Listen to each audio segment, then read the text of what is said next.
This is Two Chicks Talkin Flicks, where we review movies. Love them or hate them, someone's got to do it. So enjoy the show. Hi, I'm Sarah. And I'm April. And this is Two Chicks Talkin Flicks. And anything else that gets in the mix. So April. Yes. We're talking about giners today. What? The JJs? Uh-huh. And we're talking about the movie Juno. Juno. We thought Is that the place in Alaska? No. That's what she says. Literally. She's like, no. Yeah, we're going to discuss the movie Juno. Yes. Because we're women and we think that reproductive rights are important. Yes, we do. And pro-choice is important. Yes, it is. And we have some thoughts. So after we review this movie, if you want to stay tuned, and you should, because we have lots of good information to say, you'll hear us rant. And it may sound like we did this before Maybe we did this review. Oh, we may or may not have. We did. But we just had lots to say. So this is a super long episode. I will try to remember to put time codes in the episode or in the notes so you know where to stop if you want to stop, or just keep listening because our voices are very soothing. Ooh. Only a mattress giant. Ooh. You drank today and I did. feel drunk. Like, Okay, first of all I had was champagne. yes, I know. I'm not saying you're drunk. I had a little but bubbly. I'm feeling the effects of your drinking, which is insane. So, okay. I had a whole bottle of champagne. Honestly, I have a whole bottle of everything anytime I'm here because nobody drinks. No, we don't. Okay. So it's crazy. Yeah. How many movies came to mind when I thought, what's a good movie about abortion? Or the choice. Like in the movie, someone has the choice to have an abortion. And so many movies came to mind. And that's a scary thing that there's that many options. But I also Googled, and the movies that I thought of weren't even on the list. Really? Yeah, because I thought of Juno, which is the movie we're actually doing. I also thought of Dirty Dancing. And then there's another movie I thought of too. Fast Times at Ridgemont High. And none of those were on the list. But we decided on Juno. Yes, we've both seen Juno, yes. and we really enjoyed it. Yes. Now, I know ultimately she did not have an abortion in this movie. But she had the choice. yes, she had the choice. And luckily, she got to have that choice. Women now, obviously, if you have been under a rock, we got that choice taken away from us. Yeah. And they make it so hard in some places. Yeah. You know, it's not an easy decision to begin with, you know, and then you're playing on their emotions to guilt trip them into not doing it. Yeah. And you want to know also something that I just thought about. There was only like one state, I think it's Washington, but I could be wrong. I'm not sure. Maybe Vermont, that you can have doctor-assisted suicide, but you have to live there for a year before you can do it. And people are like, well, why don't you just kill yourself? Not everybody wants to do that. They want to live, but they get to the point where they like literally can't. They physically can't. You know, maybe they have like a brain tumor and it's pressing on their spinal cord, and they're in severe pain, and they just want to end their life, but they want to do it in a humane way. Yeah. And that's not even allowed everywhere. And that sucks. Like, it's not fair why the government thinks that they can just decide if we want to live or not. Like, it's crazy. Like that should be a choice as well. Here's the thing. I'm sure in that instance, people are like, well, there's going to be some people that like abuse it or use it to murder people. Well, I mean, here's the thing. That already happens. Yeah. People shoot people or stab people all the time. Yeah. And other situations are like, well, people just take advantage of it. People already take advantage of the system. Yeah. Every system. There's always a loophole. There's always a person that's going to take that chance and go for it. So why should all the other people who do follow the rules be punished for, cracks in the system that's just how it is? I mean, it's not like I can take my sister there and be like, hey, she wants to die. Yeah, there's checks and balances, or at least they're supposed to be. They're not going to be like, okay, and we'll take her back right now. Let's go. Like, no, they're not going to do that. Yeah. They're going to evaluate her, see what's going on, do all these different things. Ask her, be like, hey, do you want this? And she'll be like, no, she tracked me here. Like, that's not going to happen. Yeah. And honestly, if people want to do it, why do you care? Why the hell do you care? Yeah. I don't get it.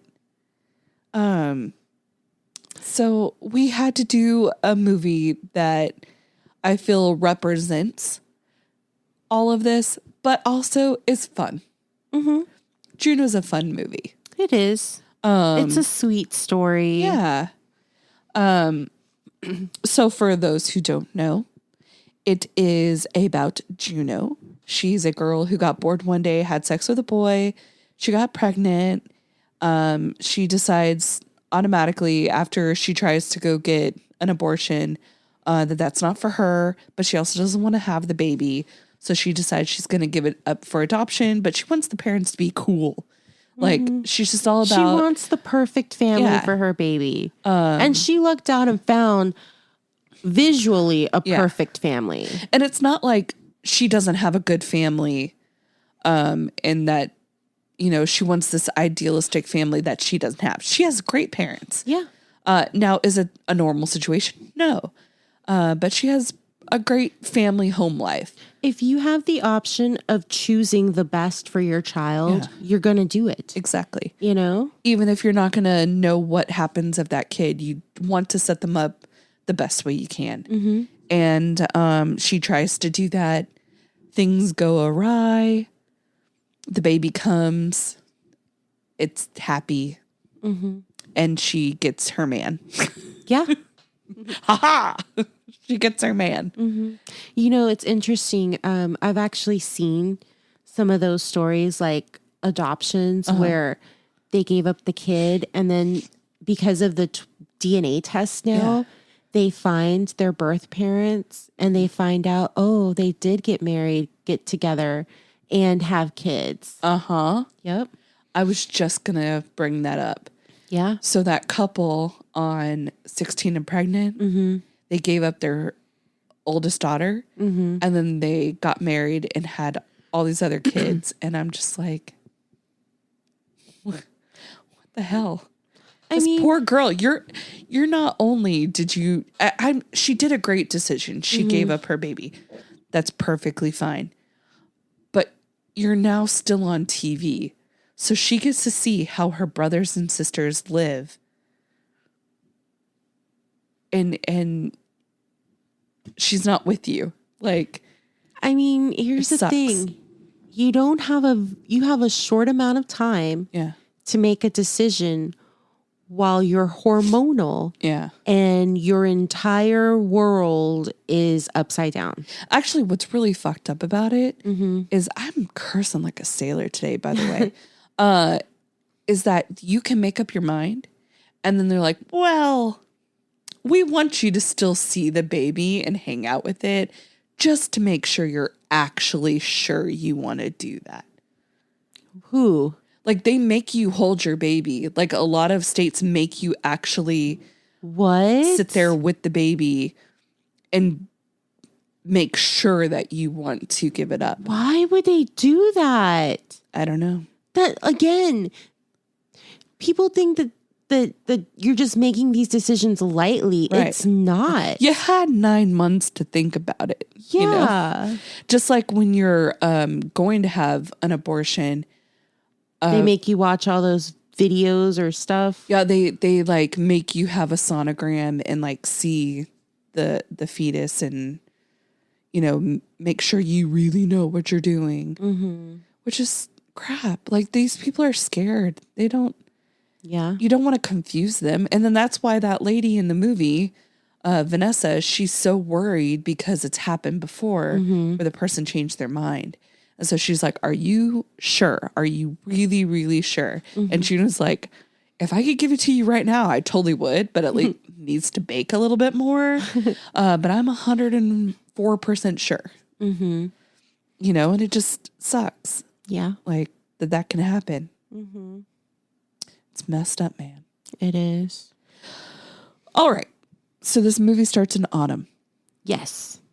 And she is chug-a-lugging Sunny D. Yeah. I would have just drank water, but okay. Yeah. So I actually read, I went on to IMDb, just kind of like look at the back information. And it says at the beginning of the movie, Juno is seen drinking a large amount of Sunny D. Large amounts of vitamin C found in Sunny D was considered a home remedy and to induce abortion of an early pregnancy. Oh, Hey, really? so all you girls out there, you know, hey, Sunny D. yeah, you're gonna start seeing Sunny D just like flying off the shelves. Oh my God. That actually would be pretty funny. I mean, So in ancient Greece, there used to be this like plant that you could like make tea into that would cause you to abort your child. yeah. The problem is that so many people plucked this plant into extinction and nobody was able to cultivate it. So then, the way that they would abort babies other than an untimely fall Yeah. from a flight of stairs was, and I can't remember exactly, but was to stand over a boiling pot or a steaming pot of hot water. I can't remember if it was boiling, like there was a fire going, or if the fire was out and it was just steaming. But yeah, you're supposed to stand over it with your legs open and have the hot steam, I guess, burn the baby out of you. I can't remember. I read this so many years ago. When you're pregnant, you're not allowed to go into hot tubs. So maybe that's what the situation is. Or maybe that's where that comes from. Wouldn't it be just I'd rather just go into a hot tub than stand over a hot pot. Yeah. I don't know. That's weird. I guess I could look into it.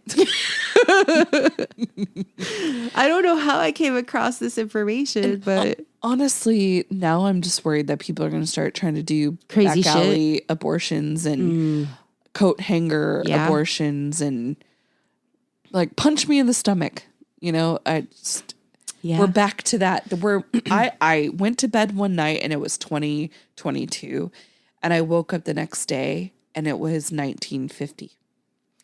Like, so next question is, what's going to happen with like healthcare? Like, does the baby get a social security number? Can you start like claiming them on taxes? You know, all those other discussions that have come up. Like,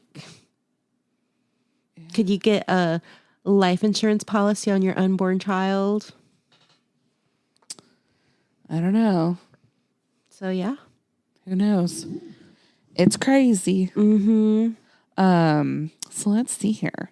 Juno. So one thing about this movie, so I went with a group of friends and immediately we're like, I love these songs.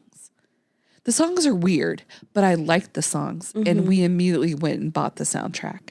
And I have it somewhere. I actually have the physical CD because I liked it so much. I used to listen to it all the time.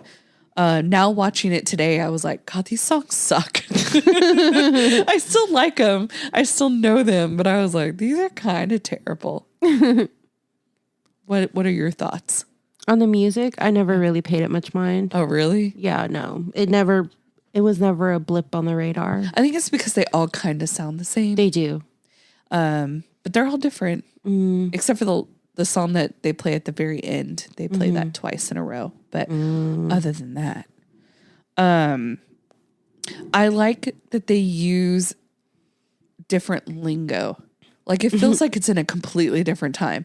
It's in like a different universe. Like they do make up their own slang. Yeah, when the dog is barking, she's like, shut your freaking gob. Like you understand what she's saying. Yeah. But those are words I've never heard. You know? Yeah. So it's like, okay, I get you. But where did that come from? I just chalk it up to being in Canada. Like they shot it in Canada. I don't know if maybe those are Canadian words. I say that because so I've been listening to this podcast and yeah, literally. And both people are from Canada. And she was talking about all these celebrities that she used to like as a kid. And she would cut out their photos from magazines and put it in their Dungy. I can't remember. It was Duo G. And I was like, what the hell is a Duo G? And I was like, I don't understand. Did you look it up? I did. What is it? But before I looked it up, I was like, is she meaning like a folder or like a trapper keeper? Because the way she was saying it, I was like, it must be like a notebook or a binder of some sort. And it is. It's those like folders with the brads. Oh, okay, yeah. It's something like that. Just like the paper folders. Yeah. Yeah. And that's what that is. And so she would put it in that. And I was just like, why don't you just say bradded folder? What is with this duo tree? Or I don't know. If you're listening in Canada, I'm so sorry. I can't remember what the word was. And I can't remember how to pronounce it. Maybe that's a famous brand there, like 5-star here. I think it kind of is. But she said it like, hey, everybody knows what this is. No, I didn't know. Maybe it's just her 5-star. So I just assumed that anytime they were saying words in this movie, it had to have been like a Canadian kind of thing. Is what I'm assuming. Because I've never heard a gob. But I guess a turkey. Yeah, that's what I was thinking. Like a turkey. It's very weird. I love that Rainn Wilson is in this movie. Oh my gosh, I forgot he was in this. I haven't seen this in ages. And he stole the scene when he was in it. Yes, he did. I actually don't think I watched The Office at this point. I hadn't watched it ever. So I knew he was from The Office, but I'd never seen the show. Now I've seen it gazillions of times, but at the time I'd never seen it. And so I was like, that's the same guy from The Office. That's crazy. I remember my Office experiences. I've watched at least the first half of the first season in its live, like live on TV. Yeah. Like and Blake Lively.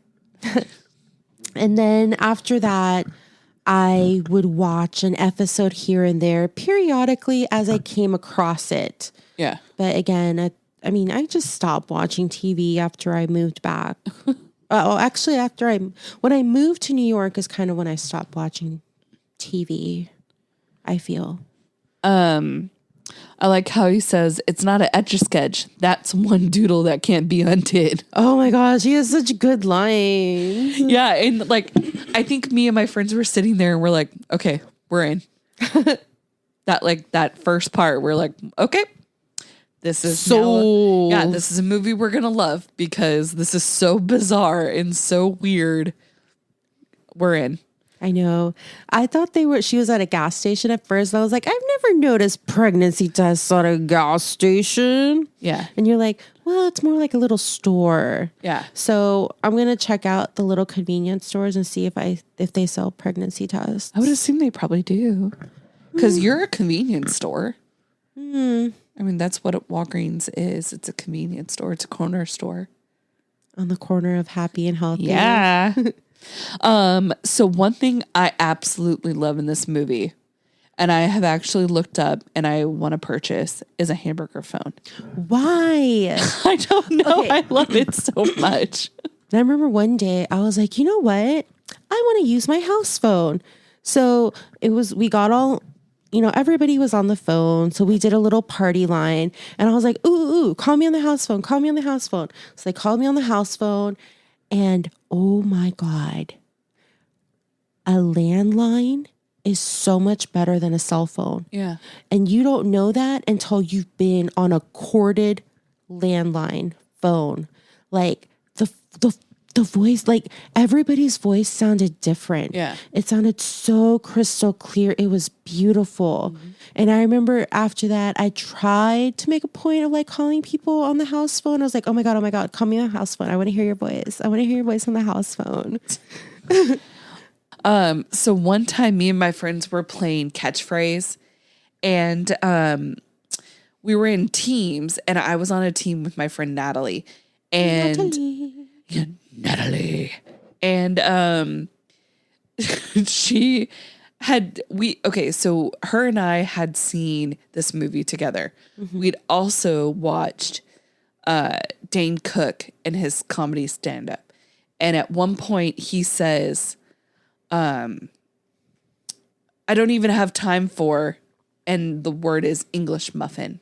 So we were playing catchphrase and my friend got English muffin and she said, I don't even have time for it. And I go, English muffin. And people were like, what? And then she got it again and she was like, no, it's, and I go, Morgan Freeman. And they're like, how are you doing this?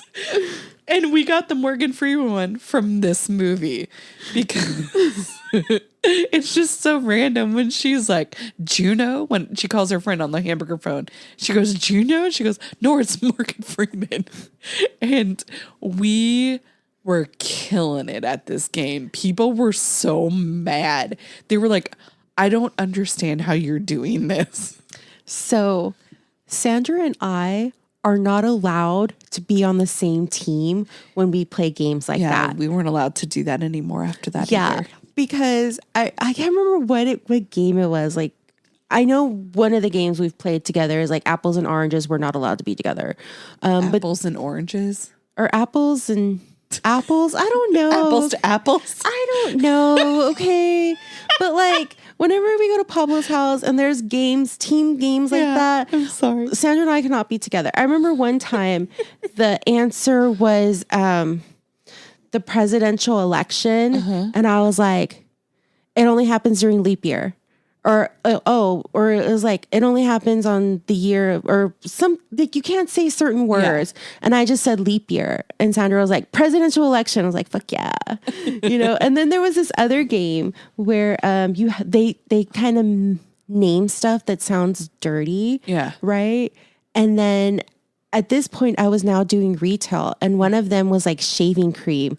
And they were like, oh, you shake it, you pump it, and then it spurts out or something like that, right? And I was like, shaving cream. And I was like killing it at that game. I can't remember what it was, but I got everything right because I worked in retail. But yeah, no, like Sandra and I can't be on the same team. It's not fair. It's not fair. It's not fair. It's not fair that we're smart and we're on the same wavelengths. I like how she tells her friend, I'm going to the women's now because they help women now. I know. I love that. So stupid. I love the friend. She's so supportive. She's like, hey, do you need me to take you or pick you up? Or I think with the other ones, like, hey, do you need me to write you a referral letter to send you to that school that Becky did? I helped her get in or something. Like that friend was an awesome friend. Yes, she was great. Mm-hmm. So the next... she is in love with Polly Bleecker. Mm-hmm. And Polly Bleecker is Michael Cera, and I love him. And he's on the track team, and they wear tiny gold shorts. Yeah, he can run into my life anytime. And when I went to go put in running shorts on my iPhone, it came up with little golden shorts. And I thought, oh, how fun. How apropos. But I love that scene where she's like, I just can't watch them run without looking at their meat rods bouncing up and down. She goes, even if I don't want to, I can't not see them. You know what I thought of? I thought of Grace Sweater Yes. season. For sure. So the guy the jock in the movie that she says likes her because they like those kind of girls like that. And we're all like, sure, Juno, sure. But no, it turns out he did. Yeah, at the end when her and Blinker, it's Polly Bleeker. share a kiss, you see that jock, he like gets so like Butthurt. he's like so brokenhearted. Okay, since you brought up the kiss. Yes. Did he not see the kiss? Because if he saw the kiss that I saw, it was a really terrible looking kiss. Like, I think Michael Cera's cute, but we've seen him kiss somebody twice now, and it doesn't look great. First of all, he's playing basically the same character. Pretty much. Yeah. Okay. And the character he's playing is pretty much the same character that he plays on Arrested Development. Yeah.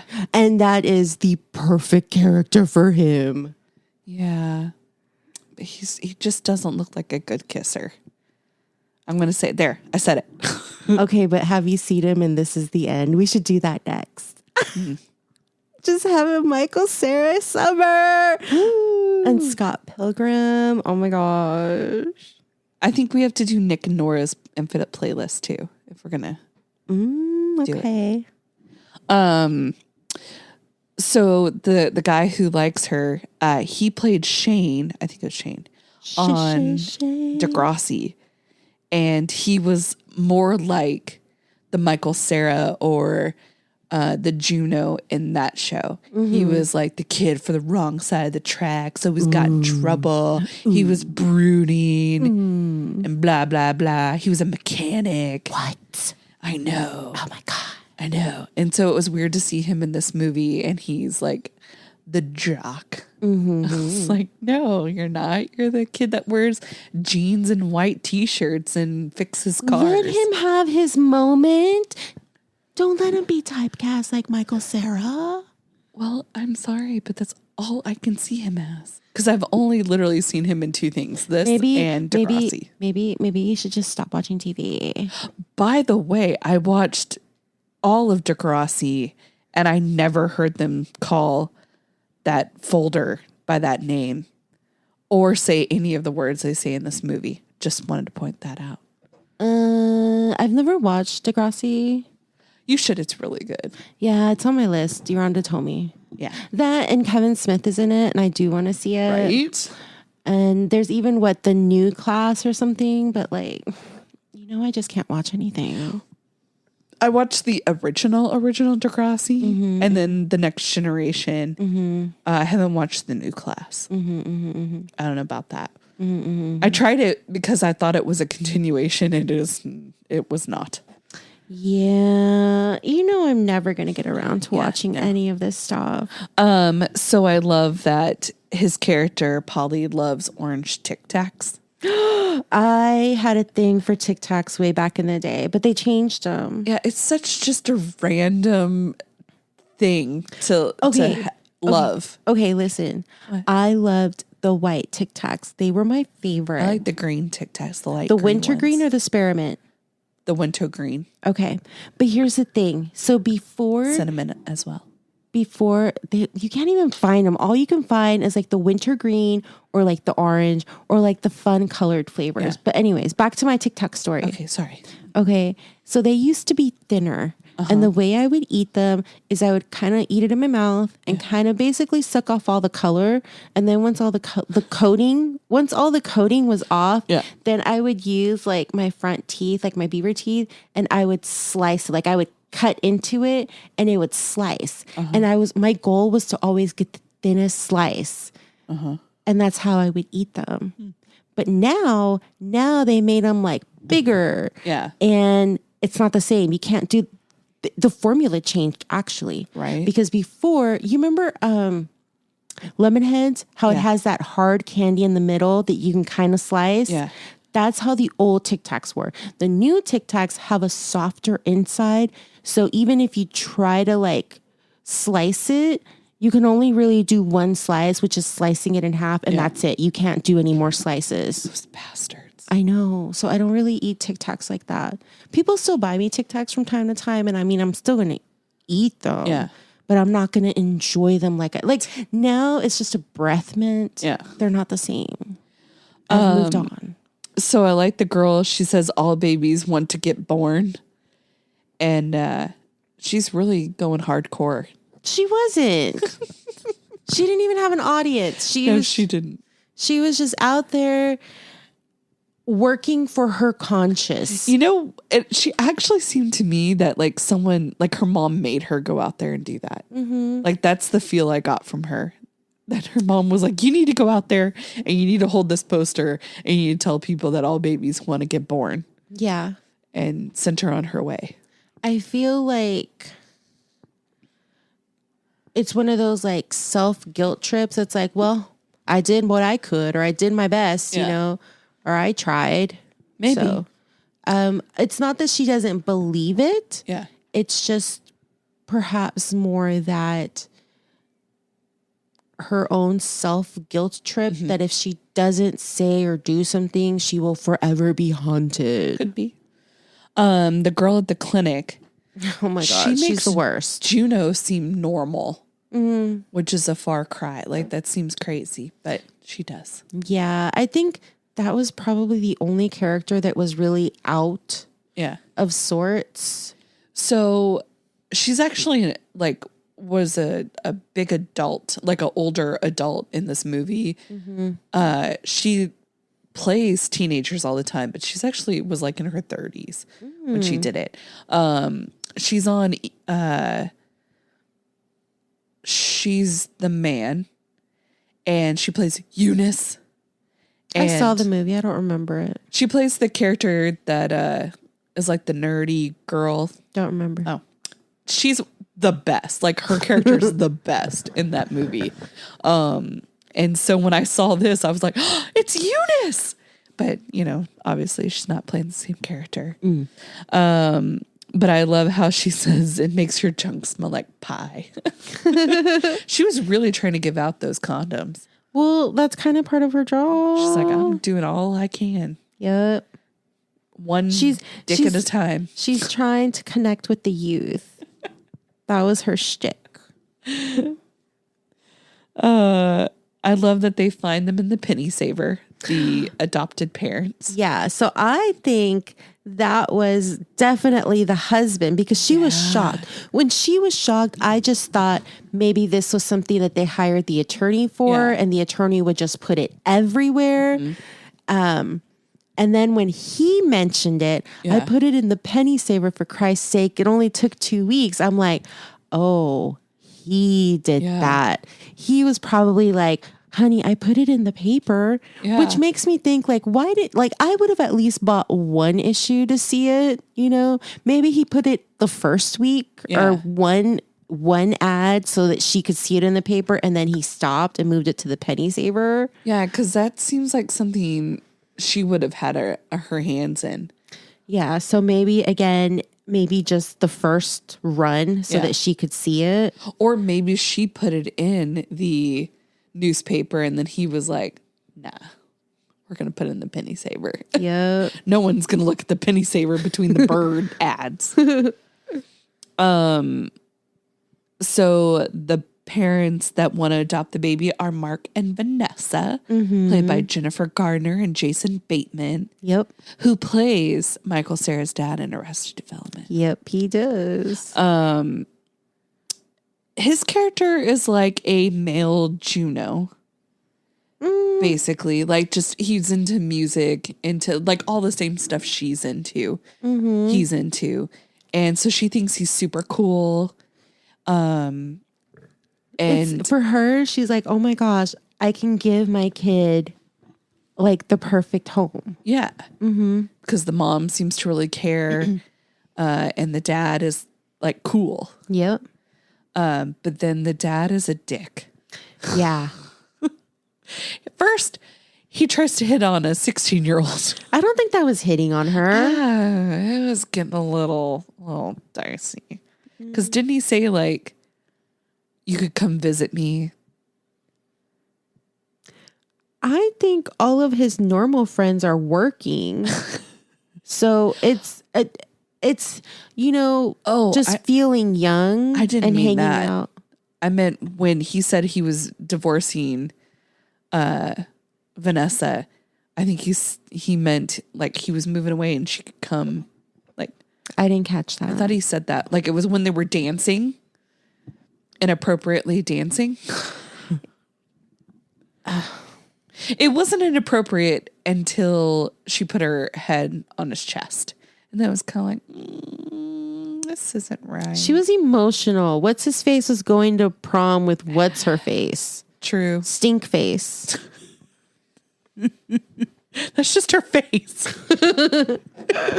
We used to quote that all the time because of this movie. But yeah, I just think that's such a super weird relationship. Clearly he was not ready to be a dad. No. He was not ready to give up all of his stuff. Yeah. But, I don't know. He didn't want to paint the room. I don't understand people like that. Just man up and get out. Right? Or just tell her, I'm not ready. I don't think I will ever be ready. You could have just done that. Yeah. And then she can either decide, do I want to stay with you or do I not? Mm-hmm. But she didn't. So I don't know, man. So the next thing I have down here is Bleecker has her underwear from the night they fornicated. He kept them and he holds them in his hand as he's sitting around his room. Let the boy be, okay? He loves her. Why didn't he ever ask her out? He's too... Okay, clearly she's the dominant one in the relationship. I didn't know he had it in him. Neither did I. Yeah. Oh, that was weird. This isn't a laughing matter. Yeah, but she likes him. Mm-hmm. He likes her. How had they never gotten together? Like, okay, how do you go from friends to never saying that you like each other to just on a whim have sex? That just seems odd. I mean, I guess I don't feel know. like they've been friends for a really long time. Yeah. They're comfortable enough. She's ready to experience it. And she is aware of his feelings. Yeah. And she is not unopposed to be have relations with him. Yeah. So she's like, oh, let's just go for it. When I first saw it, I don't remember how I felt, but watching it back now, but knowing what happens when you're watching that scene, she's kissing him and stuff, but he's not kissing her. And it's like, does he like her at all? Then you find out, yeah, he does. But at first you're just like, this is an awkward situation. Again, she's the one who's I just feel he's going to do whatever she wants. Well, yeah, because when she tells him that she's pregnant and that it was fine, it was her idea. And he was like, wait, it was your idea? He was just kind of like, hold on, wait, what? I thought it was my idea. That's the look he had. It was not his idea. Clearly. I feel that maybe it was her idea, but she planted the seed in him so that he planted the seed in her. So that he would then suggest it as a jest and then she would go for it. Maybe. I think it's the location was kind of left to be desired. Like, hey, let's have sex for the first time on this chair. You got to work with what you got. That's true, I guess. Well, the whole movie starts with a chair, ends with the chair, so I guess that makes sense. Let's see here. So I like that the parents weren't mad. They're just kind of like, well, I love that the parents knew what the conversation was going to be about, and they tried to pretend like, no, it has to be something else. It can't be that. Yeah, or the talk can't be that she's pregnant. Like, she wouldn't do that, right? And then they're like, Beaker or whatever his name is. Bleeker. Yeah, they're like, I didn't know he had it in him. I'm going to punch that Bleeker kid in the nuts. And then it's like, come on now. It was all her idea. Yeah. And then he's like, yeah, that's true. Like, I love the dad. I love Allison Janney. I love him in everything. Yes. So great. They're probably the best two people in this movie. Amazing. But like, that's what you hope your parents would be like. I think at this age, if I found out I was pregnant and went to go tell my parents, I would be worried. And I'm 38 years old. Oh my gosh, dude, I would be freaking the fuck out. Like, but I would be so embarrassed because I know the questions that are going to come up. Like, you're pregnant? What? We didn't even know you were in a relationship. I know. I'm like, I'm not. Oh my gosh. Like, would it be worse now because we're adults? Whereas if we were teenagers, it'd be like, oh, teenage kids, they're dumb. Be like, what the hell's wrong with you? You're an adult. I don't know. I would hate to tell people. Yeah. And but here's the thing. I don't know about your situation, but I know in mine, no one would ask questions. Really? I would give them that look like, bitch, don't even go there. Yeah, no, I'd still ask. Be like, April, what the fuck happened? Be like, you know what? We're not talking about that. I look at you seriously like, Sarah, we are not talking about that. End of discussion. And then I would move on. Like, no. Yeah, no. Yeah, people would probably ask me, and I'd just be like, I don't know. Like, I know, but I don't know. You do all the things. You wear all the things. You take all the things. I don't know. Let's see here. Oh, so one of my favorite things that she says in this movie, and I just randomly, I could be folding laundry. Just randomly, I'll be like, Gerta Rausch. Oh my God, why is she so weird when she goes and visits Vanessa and Mark? Like, why? I don't know. Like, sometimes I'm like, is Vanessa that desperate for a baby? So cringy. But I just love how she says that lady's name, the lawyer's name. I just will repeat it just by myself, not even to anybody. It's not like I've ever met a Gerda, but I'll just be like, a Gerda Rausch. How she says it, I didn't say it right, but I didn't realize, like, is that a real thing? Like, you get compensated? Because I'm like, I want a car. You can, yeah. Really? Yeah. Really? But no one would want our babies. They're like, oh, they're old. Those are old babies. Those are old eggs. Yeah, their babies are going to have health problems. We don't want one of their babies. Man, we could have made money when we were younger. So I didn't start my period till I was like 15, almost 16. So I feel like my eggs are fresher. Like I got a few extra years in there, right? Mine are old, dried up, and shriveled. Like the people who started when they were 9, they had less time, I feel. I started later, so. Mine was at 12, and I'm older than you. Yeah, so yours are a little bit over easy. That, remember, I don't get regular periods anymore. Oh, as far as I know, I'm menopausal. Except I don't know, other than heat flashes, what the actual, like, I don't know what it is. Yeah. I still get mine on the reg. Oh yeah, no. And they're bad. No, mine shows up when it feels like, and it's just there for like a few days. Oh, must be nice. It is. Mine's like, hey, you're not going to like me for a while. Yeah, no, my doctor's like, I could put you on birth control and like get your period back. I was like, no, thank you. No. I'm okay with it. No. So you may not even realize if you were pregnant. Dude, I would totally be that person. It's like, I was pregnant and I didn't even know it. And I didn't take any prenatal vitamins. If I was sexually active during COVID and after I got my shot, I would have been like, shit.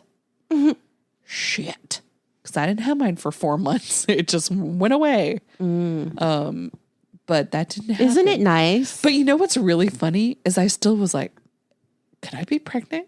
Could I? I don't know now. You know? Yeah, no, I never have to worry about that. See, it wasn't I'm forever nice. alone. It wasn't nice because I was like, what's happening? Like, where did it go? Why did it go? And, I was getting concerned about myself. So that was more the problem because it was fully there before I took the shot. And then it just disappeared for 4 months. No, see, mine was a gradual thing. Like, it just started. It was always, okay, here's the thing. My period has always been unpredictable. I never knew when it was going to come, and it never lasted a set day, like a set amount of days. So it fluctuated so much. And then the days between periods just kept getting longer and longer. Wow. And then I'm like, I haven't had it in like 3 months. Oof. Okay. Yeah. No. I had the exact opposite. Mine was super bad. It was super long. And I had one that lasted like over 2 weeks. I've had bad ones. And I finally was like, I should go see somebody about this. And when I was on the pill, it was great. It was fantastic. And then I had to get off of it for whatever reason. And then COVID happened. So like by the time I got my insurance back, COVID happened. And so here I am. Still haven't gone back. All right. I have no interest in getting it back. So You're like, I don't need it. no. I like how they're keeping it Old Testament. Oh, I love that. No, I don't want updates. I don't need to see the baby. You know, if I did do an adoption, I would want to do like I would want that update. Yeah. I want to see how my baby's doing. I would like also to be invited to the birthday parties. Kid never has to know. Yeah. But here's the thing. If and when the day ever comes that the kid is like, who is my real parent? Are you my mother?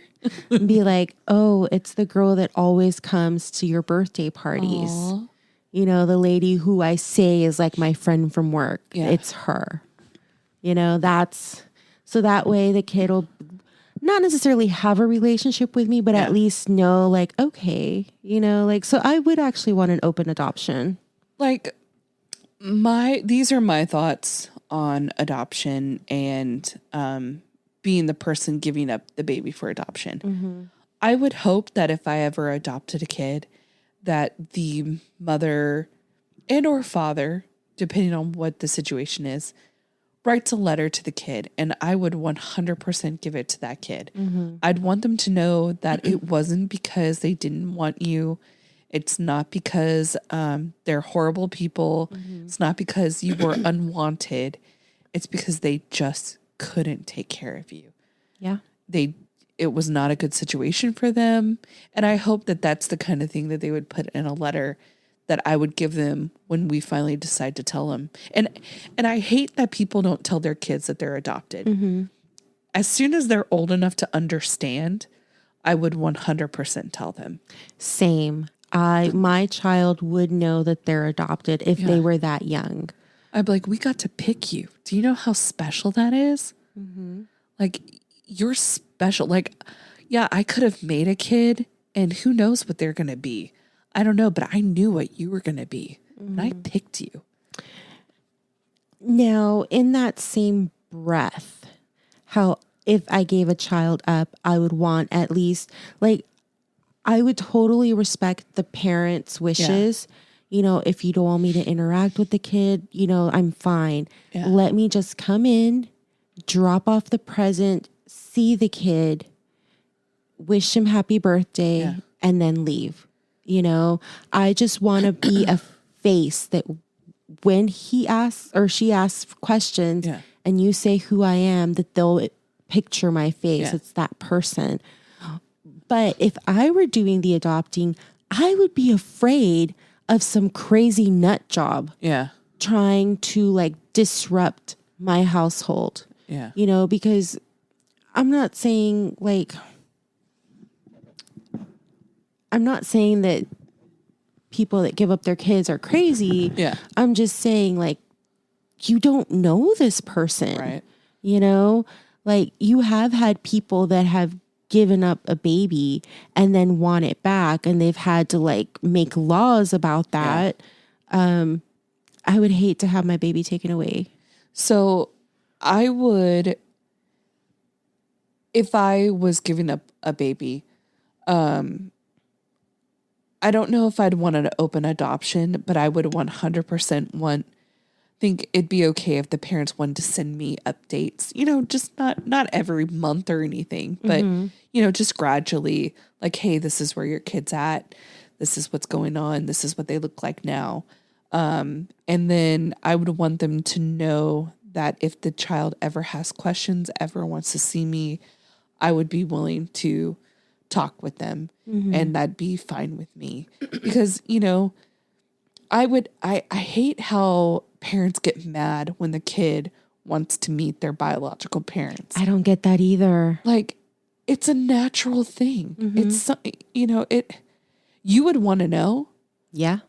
And it doesn't make sense to be mad about that. It's not because they don't love you. It's just they're curious about where they came from. Everybody wants to know where they come from. That's why we have 23andMe. Yeah. So you know what dialect you might have spoken a different life or whatever. You know, everybody wants to know. It's human nature. Yep. So one part I really like is when Bryn gives it to the doctor. Oh, yes. So they're having a x-ray tech or sonogram tech is checking the belly and she's hearing the conversation that they're having. And she was like, so are Mark and Vanessa some of your friends? And she's like, no, they're the people adopting the baby. Oh, thank goodness for that. And they were like, thank goodness for what? And she's like, I've just seen situations like this where the kids can't take care of a baby. It's like, fuck you. You know what's so interesting is that I knew a lady I used to work with. She, you know, was an adult. Yeah. Like an adult, not like 20. Okay. She was maybe 29, 30 or something. She got pregnant and she went to her doctor. And when she came back to work, she was like, oh my God. My doctor was basically saying, oh, thank goodness. And basically was saying every pregnant person I've seen has basically been a teenager. Oof. Or like a very extremely young person. You're like the first adult pregnancy I've had in a while. Oh, wow. And I'm just like, okay. I was like, I would hate to be like, I'm the old pregnant woman. And she wasn't even that old, you know? I'm 29, asshole. Something like that. So, yeah. I remember when I first moved here, I'd established residency. And so I couldn't go to school. I look young. I have a baby face. So just imagine me 20 years ago, what I probably looked like. I looked probably 14, 20? 15. Yeah. Like I looked really young. And so I worked during the day because I could. And people would be like, What's this child doing? Yeah, like, why is she here? Like, does she have kids she's supporting? Basically, they would just be like, oh, she must So you were have- like a dropout teen mom? Yeah, like that's basically what they were saying. They were looking at me and assuming that I must be some kind of dropout kid because I look so young and I was working during the day and I wasn't at school. And I was just like, I graduated high school and I'm just waiting to go to college. Like, leave me alone. I don't understand why people like have opinions about shit like that. Right? You know, like just mind your business. Or ask me. Don't just assume and talk shit about me. And this was not just like customers. This was employees. I also, at the time, mind you, drove my 1994 Ford hatchback 2-door. So where were you going to stick this baby? Yeah. Piece of crap car that I loved. And people would be like, oh, she's rich. What? What car did you see me pull up in? It's because I had a car. And other people had to share. Like there was like cousins that worked there and they all rode together. And so I was rich. Ooh, Sarah's rich. So not only was I the dropout teenage mom, but I was also the rich bitch that worked there. Like it was the older people that thought I was the dropout, and it was the younger people who thought I was the rich kid. Oh my God. It's just like, I am neither of these things. I'm just an 18-year-old that's trying to establish residency, and I can work during the day. That is all. But people just make assumptions. They see a pregnant girl in high school and just assume that she's gonna, just wants a baby to dress her up and to love her. Do you remember that story from like, oh gosh, over a decade ago where these girls made like the pregnancy pact? Yes.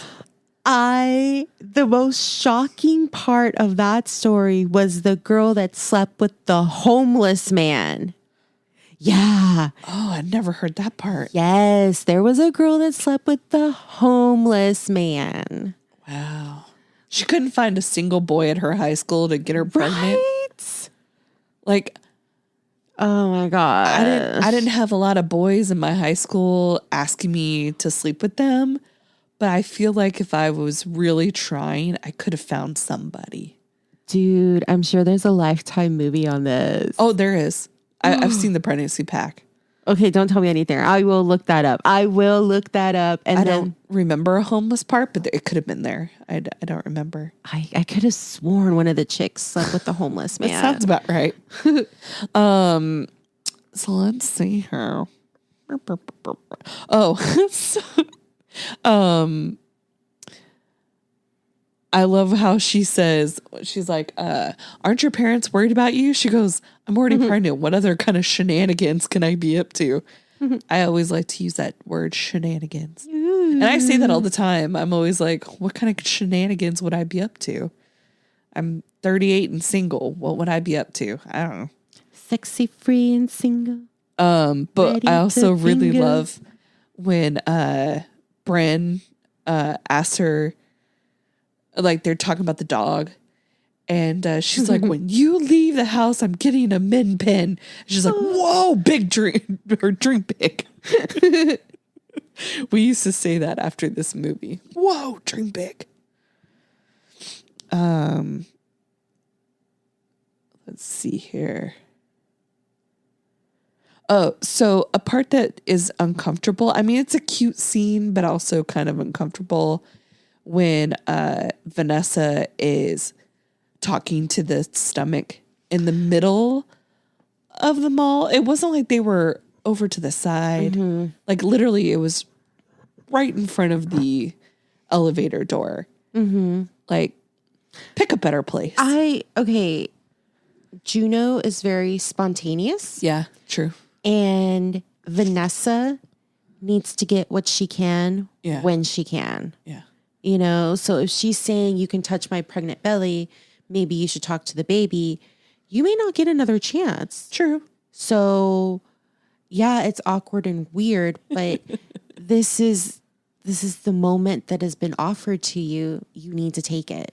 That's the thing that I hate about this whole situation the most is that women who really, really, really want to be moms, that's something they've been dying to be since they were kids. Sometimes can't do it, can't have it. They're not able to have kids. And then other people just get pregnant at the drop of the hat and they do it to like trap a man. They don't really want the kid. They just want the guy to stay with them, or they want the money, or they want government assistance, or whatever it might be. It's just like, damn, come on, God. Like, why do you do this? Because one of my friends from high school, or from life actually, she wanted to be a mom since I can remember. And she's a mom now. They were able to adopt, but it was a long process.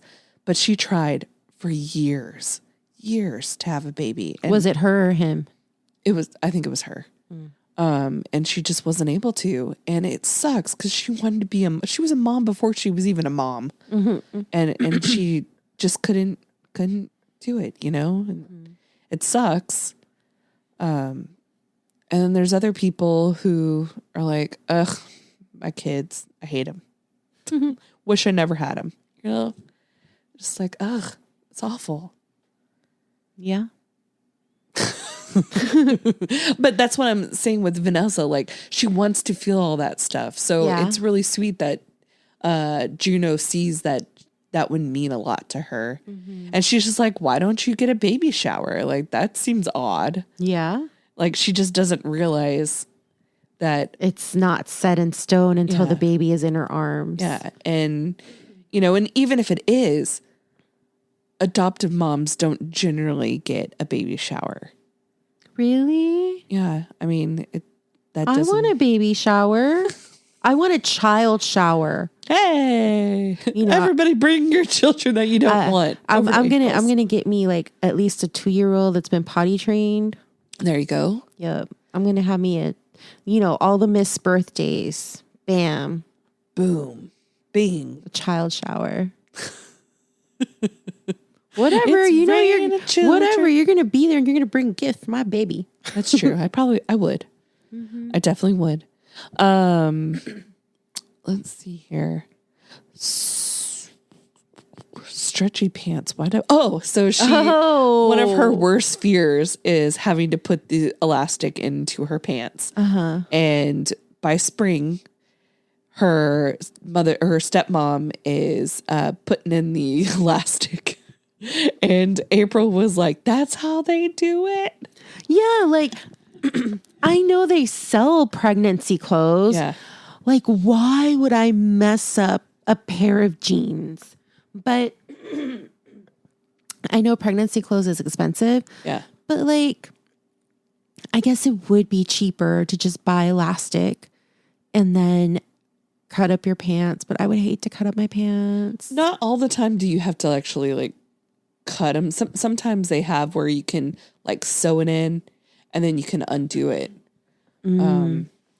But she cut hers. Yeah, she did. But I actually was telling him I have pants that have that reinforcement band in them. They came that way because they're jeggings. And so I guess they want you to have like something to make sure it doesn't, I don't know why, but 2 pairs of my pants come with the reinforcement. Are they comfy? Top. Yeah, they're comfy. So it's kind of funny. They're very pregnancy pants, even though they're not pregnancy pants. So Katrina DeVoit, I think it's DeVoit, she smells like soup. Her whole house smells like soup. Yeah. And she always has a stank face. That's just her face. I like that little And then aside. you actually see her face. Like, she does have a stank face. But it's just her face. I don't get why he asked her though. Yeah, I guess maybe they're showing like her pregnancy hormones that she's so up and down because she was like, you should go out with Katrina, and he's like, she smells like soup. I think he never intended to go. Yeah. But then with the other teammates saying that they were going to go and how he should come. And it was like, well, I want to experience this prom thing people are talking about. Okay, I'll go. And then they're like, well, you have to bring a date. You have to bring a date. You have to bring a date. And he's like, I don't know who to ask. I guess I'll ask what's her face. Yeah. You know? Juno told me to. She clearly doesn't want to be with me. Yeah. I think it was that kind of situation. They've got weird shit going on with themselves. Really do. But then when he actually did it, she was just like, whoa. Why are you doing this? He's like, he never said you told me to. Like, I kept waiting for that, but it never came. He could have been like, I wanted to take you, but you told me to take her. Let's face it, Juno was never going to go with him. She wasn't. If she wasn't pregnant, I think she could have. It's just not her thing. Nope, I don't see it. It's not her thing. Let's see here. We already talked about that. So Mark and Vanessa get divorced and Juno storms off. She's really upset. And then she comes back and has written something on a piece of paper. We don't find out what that is until later. But it says, Vanessa, if you're still in, I'm still in. Mm-hmm. And it's like, oh, that's so sweet. What always shocked me in that moment is that when the doorbell rings, he goes and he gets the paper. Yeah. And of course, the only side he sees is like the receipt, you know, for like Jiffy Lube or something. And then instantly Vanessa's like, it's for me. It's for me. How do you know that it's for you? You know? Maybe because she also connected with Juno. Well, yeah. And she saw the van driving off. So she must have put two and two together. Yeah. I mean, she's smart. She's a lady. She's a lady. Whoa. She's a lady. Oh, so this was something I thought of while watching the movie. Her dad reminds me of the dad from She's the Man. Or She's All That. Sorry. The pool cleaning dad. Like, they just have the same kind of vibe. And the way that they talk to their daughter, I was like, oh, it's like that dad. That's so sweet. But we also really like him. So yes. And then a fun side note for the people that are listening or still listening. We were going to order dinner today, and I had messaged my sister. She wanted me to tell her when I was headed home, and I said, "Thundercats a go!" And then in this movie, obviously, when she realizes she's in labor, she said, "Thundercats a go!" And my sister didn't know what that was from. No, I didn't know where that was You from didn't either? because I told her, "Oh no, just reply to infinity and beyond." Yeah, I was like, "What? They don't." I thought you were just throwing out catchphrases. No, I knew it was a catchphrase. Yeah, it meant okay, go ahead and order. Oh, yeah, we didn't know what you meant. Yeah, and I like that no one asked. No, we figured we understood the meaning. We just didn't know where it came from. It comes from the cartoon Thundercats. I watched it. I don't recall it. Or it comes from the movie Juno. I watched it. I don't recall it. But yeah, that's basically all that happens. She has the baby. It turns out to be a boy. Oh. She gives it to Vanessa. Vanessa's going to be a single mom, but that's fine. She was probably going to be a single mom anyways. Yeah. Even if her husband was there. And I'm glad. I'm so happy for Vanessa. Yeah. You know, I'm so happy for her. Yeah. She dumped that jingle writer and... because, he didn't pull his weight. No. But, oh my gosh, I would have loved to have seen, I'm sure she would have had a welcome home baby shower. Yeah. Like all of her friends come and get to see her baby. Yeah. Oh. I don't like that we never got to find out the baby's name. Doesn't matter. It matters to me. My whole thing is that I think she was in her 7th month. Yeah. When the breakup happened, how fast does it take to get a divorce? Like, was she still legally married to the other dude? Obviously, she can adopt without him. Yeah. But what name would she give the baby? Like, if she's still married, she would still have his last name unless she kept her last name. So what? She looks like the type that kept her last name. I mean, she could have been young and in love. You know, at this point, they've been married for 5 years. It looks like she's the one that Makes the money. yeah. Yeah. Though he did pay for the kitchen with his jingle writing.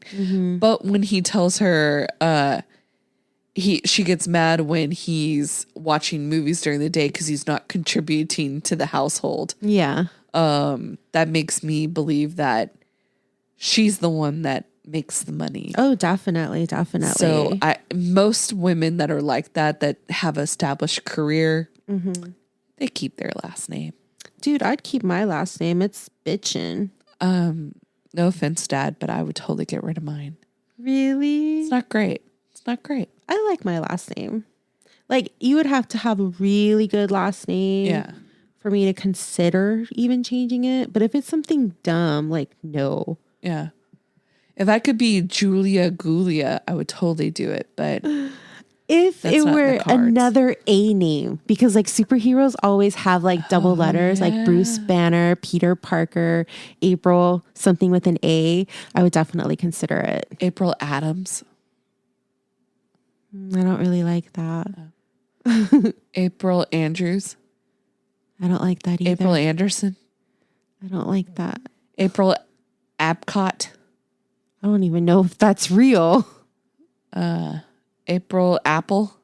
Okay, I like that. I like that. And then I would move my last name into my middle name. All right, we have gotten way off topic. Yes. So, April, Uh-huh. the time has come. For the ratings. Yes. What do you rate this movie? I will definitely rate this a 10 out of 10. Oh. We like short shorts. It was a perfect movie. From beginning to end, there was not a part I did not like or enjoy or felt was pivotal for the story. You know, I was not going to rate it so that high, but you bring up excellent points. It is a very good movie. There's nothing really wrong with it. I love all the characters. I love all the weird shit that they say. All the stupid jokes in the movie. She's a little cringe at times. But yeah, I really like the movie. So I'm going to give it a 9 out of 10. Sorry, that's my hamburger phone. So, yeah. All right. Well, everybody, stay tuned for Our review of Roe versus Wade. it's an hour-long conversation. Probably. We've been here for quite a while. Well, this was an hour and 20 minutes, and that was like an hour, over an hour. So, Wow. yeah, you know, buckle in. Get a snack. Yeah, this is a great time to take a break. Yeah. It'll be We didn't. Yeah, no, but I we guess didn't. you can. Yeah, you can take a break, do what you need to do. You know, take us with you because we'll automatically start talking again as soon as the break is over. Yes. So, all right, guys. Well, thanks for listening to us talk about all this crap, and hope you enjoy the rest of our conversation. See you in a bit. Bye. So, April, Yes. as a woman, Yes. and you're a woman, I felt like we needed to have an episode where we talked about the bullshit that's happening right now. Yes.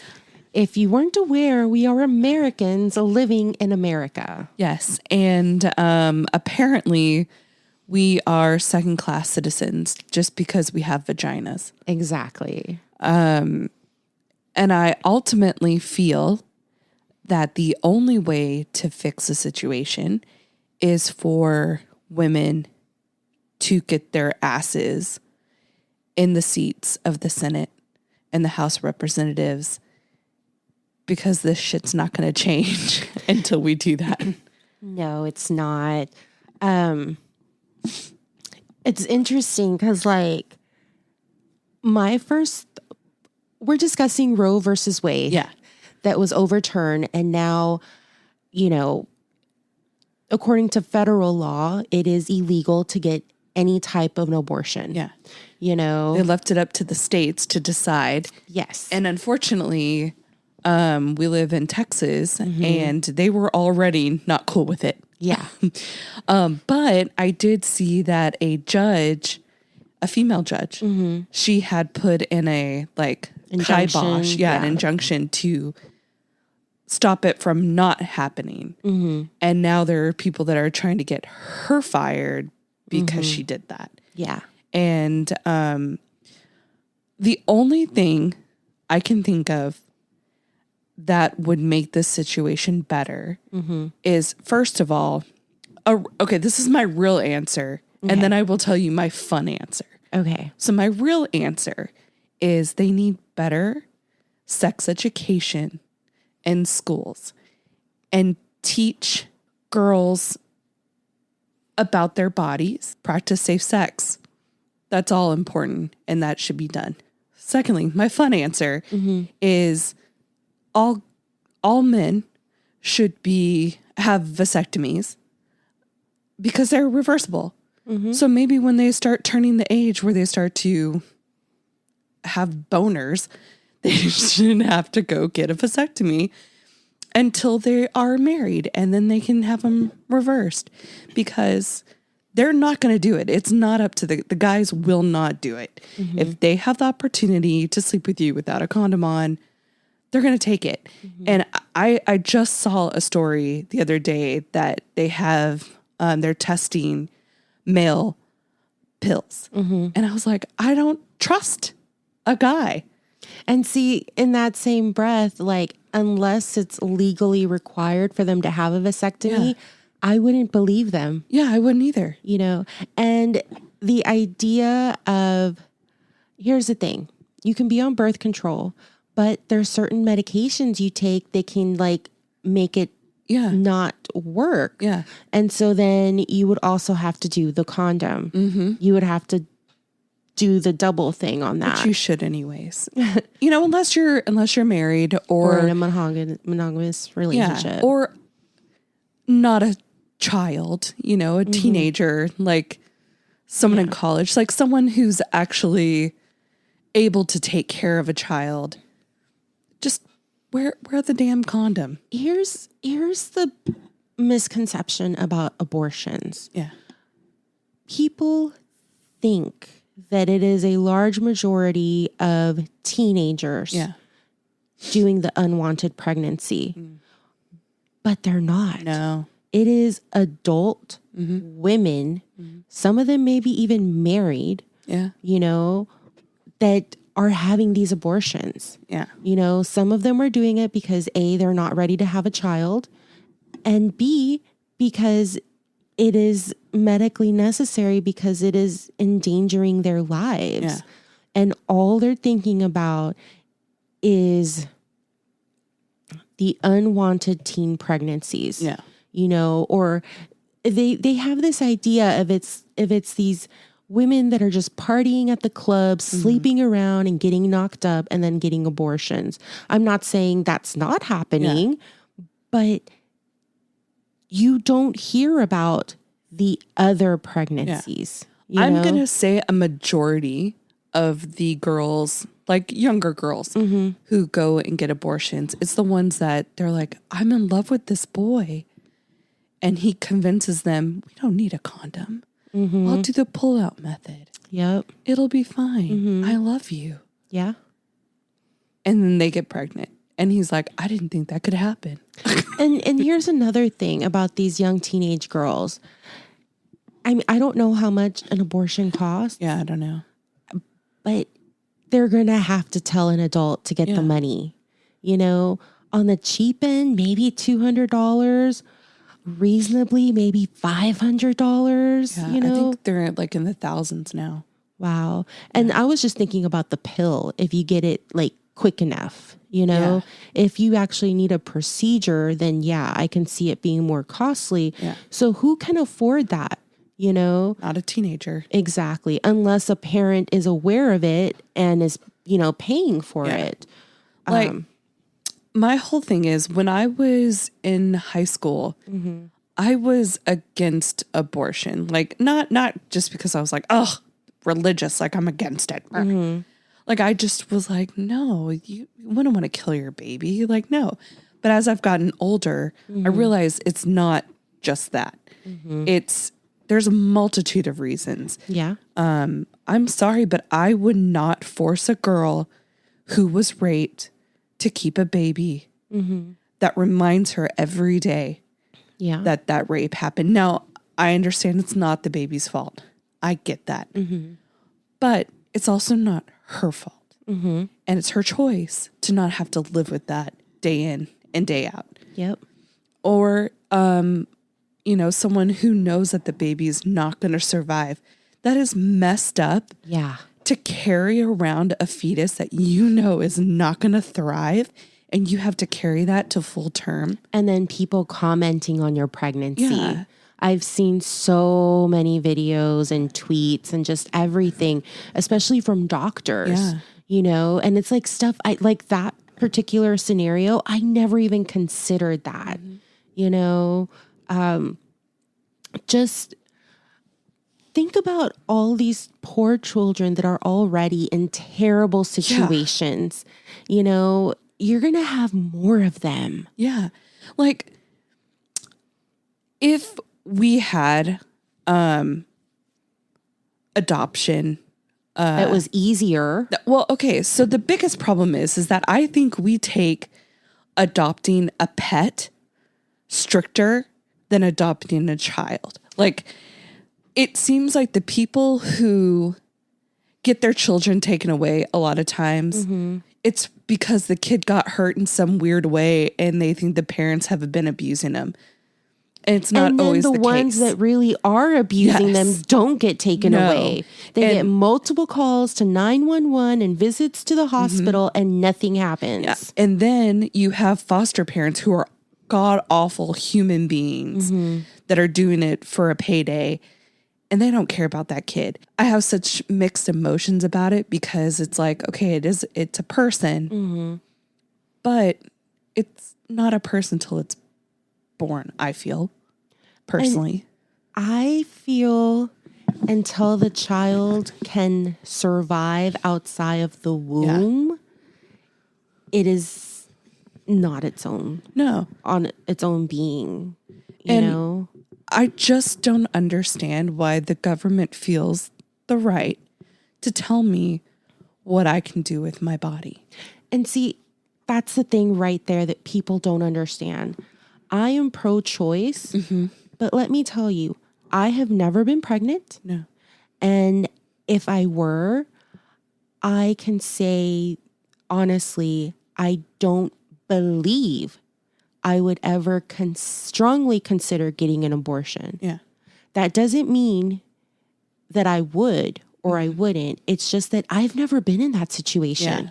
I can't say, like I could tell you right now, I'm not ready to have a kid. Yeah. If it happened,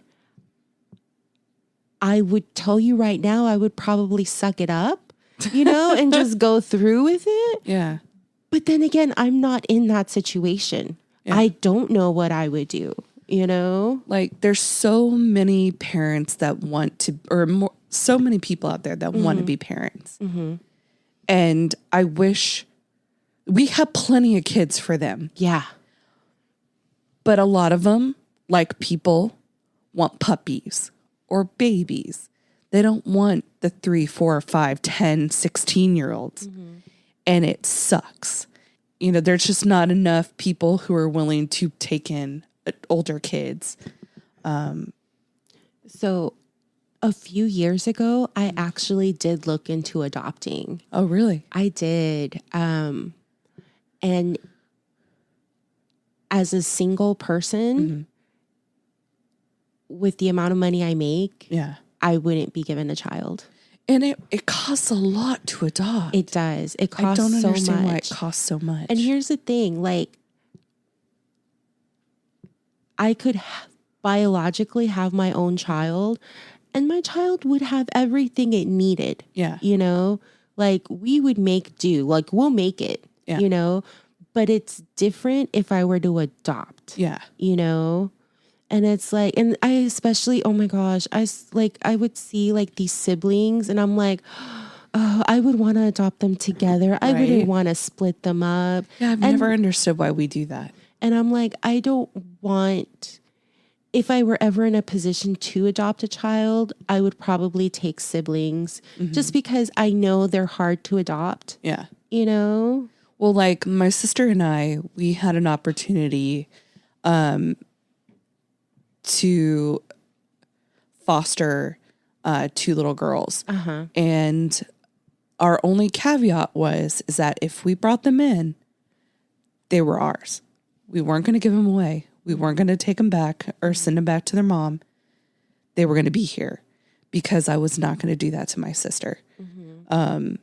She would have fallen in love with these 2 little girls, and I just wouldn't, I couldn't, I didn't want to see her go through with having to give them back. Yeah. And so that's the hard thing with like fostering and adopting. It's not always permanent, and that sucks. And then you have to give them back, and it's just like, oh my gosh, I would hate to foster a child. Yeah. Like, because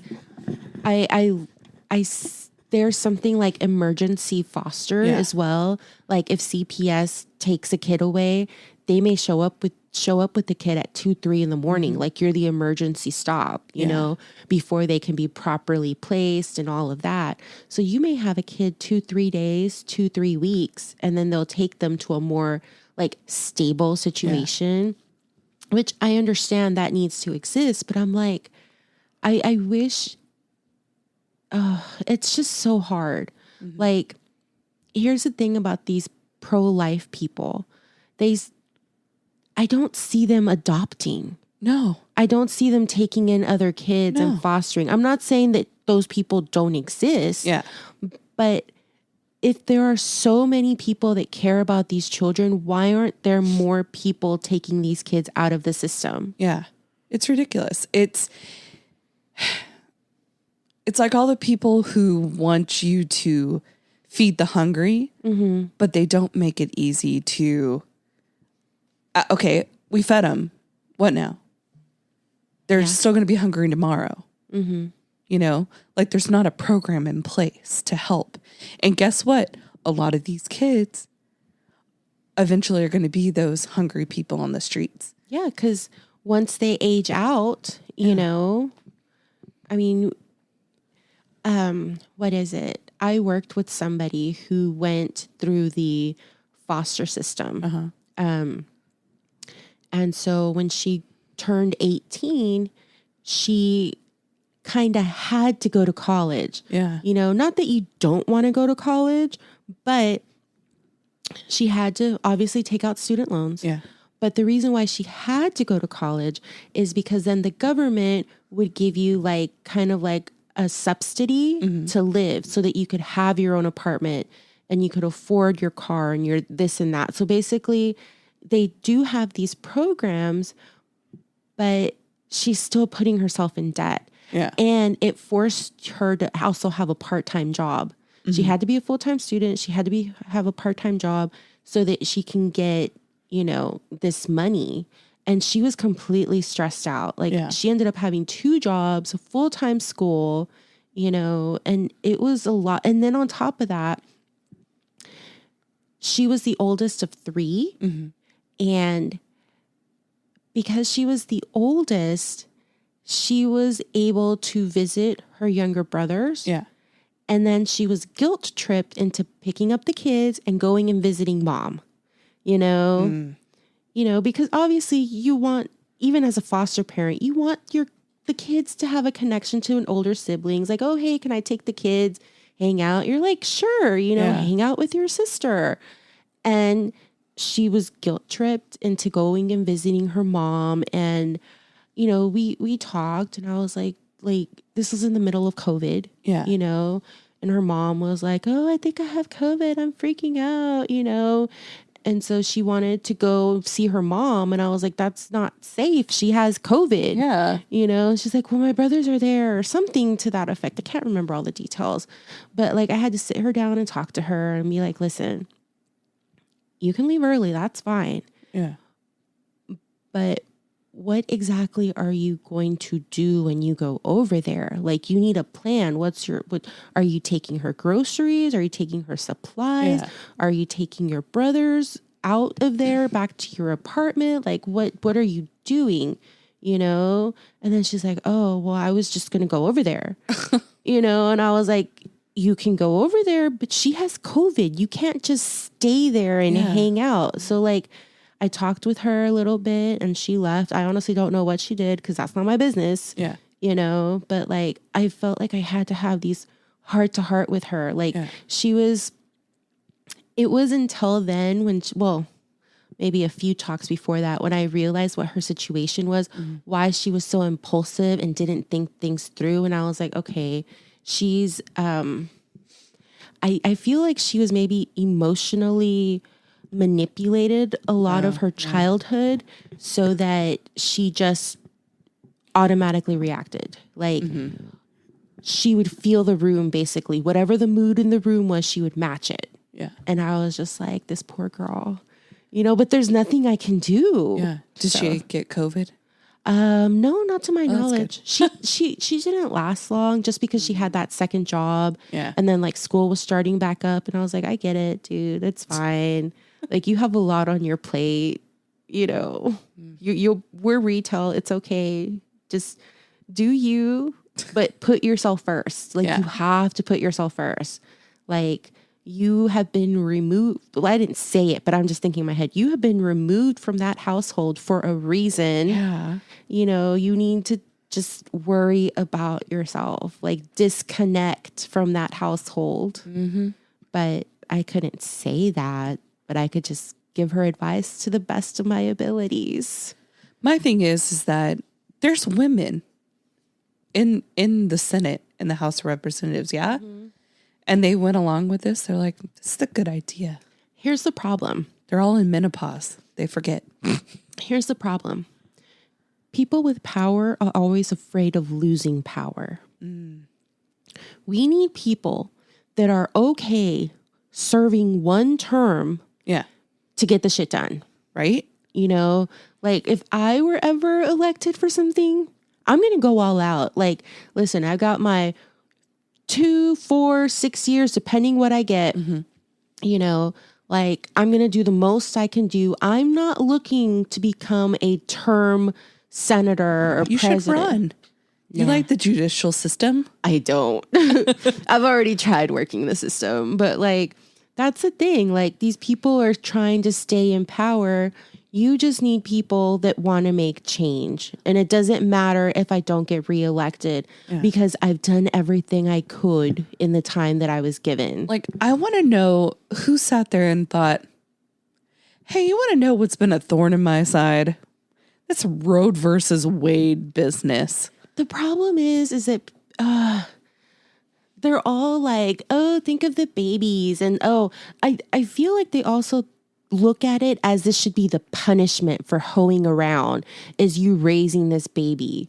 And it's like the punishment is going to be to society, you know? Well, and also like, did these people not stay at home during COVID? Were you not with your families? Did you not think like that fucking kid is driving me crazy? Well, not only that, but like, remember at the beginning of COVID, you had all these kids who were missing meals because the only meals they got were at school. Yeah. You had other kids that they used school as an escape from their abusive homes. And now they were stuck there 24/7. There were so many more calls about abuse happening because they were stuck at home. You know, it's just... Hey, but let's have them have more babies. I know. Good idea. More mentally unstable children running around, shooting up schools, doing what they're doing. Like, here's my thing. It's like, I'm not going to be raising the kid. I'm not, other than normal regular taxes, I'm not paying for you to raise your kid. Right now, all this baby formula bullshit that people can't get. Yeah. Like, dude, you know, not everybody, like, let's say you want to breastfeed. Not everyone can produce enough. Right. Okay. You're at home, what? The normal is 6 weeks. And then after that, you have to go to work. So then what? You have to pump at work, you know? I have no idea how long it takes for you to pump your milk, but you only get 2 15-minute breaks and an hour lunch. If you're at least at my work, if you're pumping, I think you get like a pump break. Okay. We have like a special room that they can go in and do it. But the biggest problem is that they actually had people that were selling their breast milk. You know, people that their babies weren't on it anymore. And they put a kibosh on that. I saw and that. I'm like, because it was like, keep taking everything away. Like, but you can donate it. Yeah.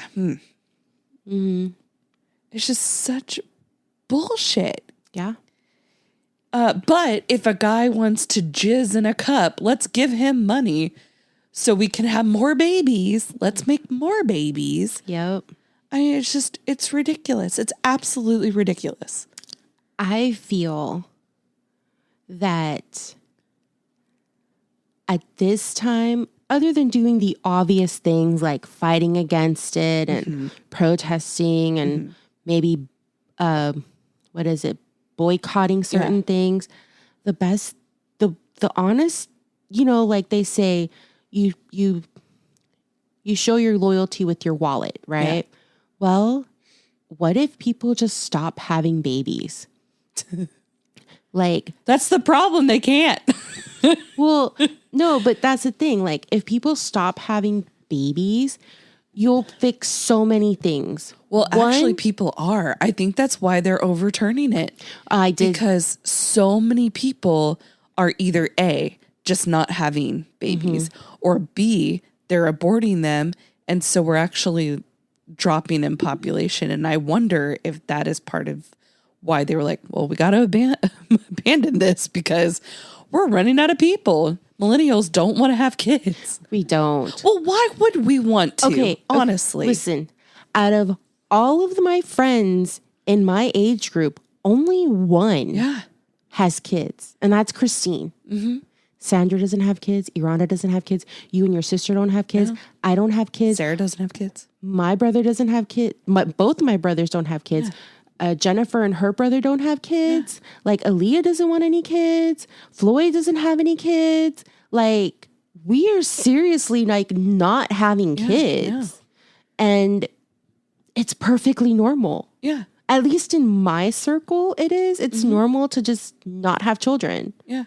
You know, and like, we see what is happening in the world and we're like, now for me, it's not that I don't want to bring a kid into this world.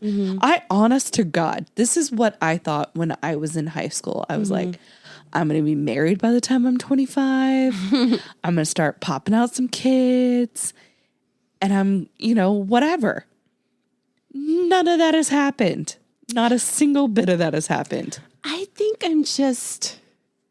it's like a fantasy. Like, you're in love with the idea of like, I wouldn't mind having like a house, a husband, children. I watch the videos of these people cleaning or cooking or like meal prepping for the week. Like, here's what we eat for a week. Right? I'm so organized. I found these because of like the organizing, like, because I love planners. And so every now and then I'm like, oh, that would be nice to have a consistent schedule, to like, maybe I would learn how to cook if I had people to cook for, Right. But then it's like, it's not that I do anything, but I can. Like, I have the ability to do anything. I remember when I went to Mexico last summer or whatever, a lot of people was like, oh, you don't have any kids? No. Nope.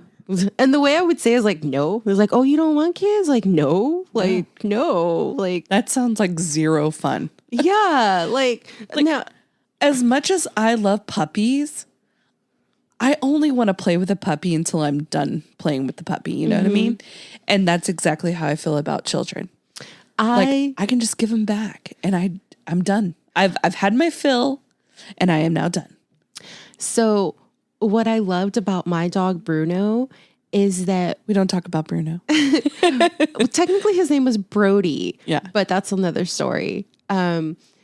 Is that he was already a year old, you know, I got him. So he was originally a dog that came from the pound and a couple adopted him. It was really the boyfriend's dog. They broke up and he moved out and left the dog. So then she put him up on Craigslist and I went and I saw him and he was so docile, so quiet, so kind. I was like, yeah, sure, I'll take him. And I gave him to my brother as a Christmas present. Yeah. But he was a year old at that point and he was like potty trained and everything. He could do like little tricks and it was like the perfect dog because he was so lazy like us. He didn't have no energy. Right? He was okay with just laying with us.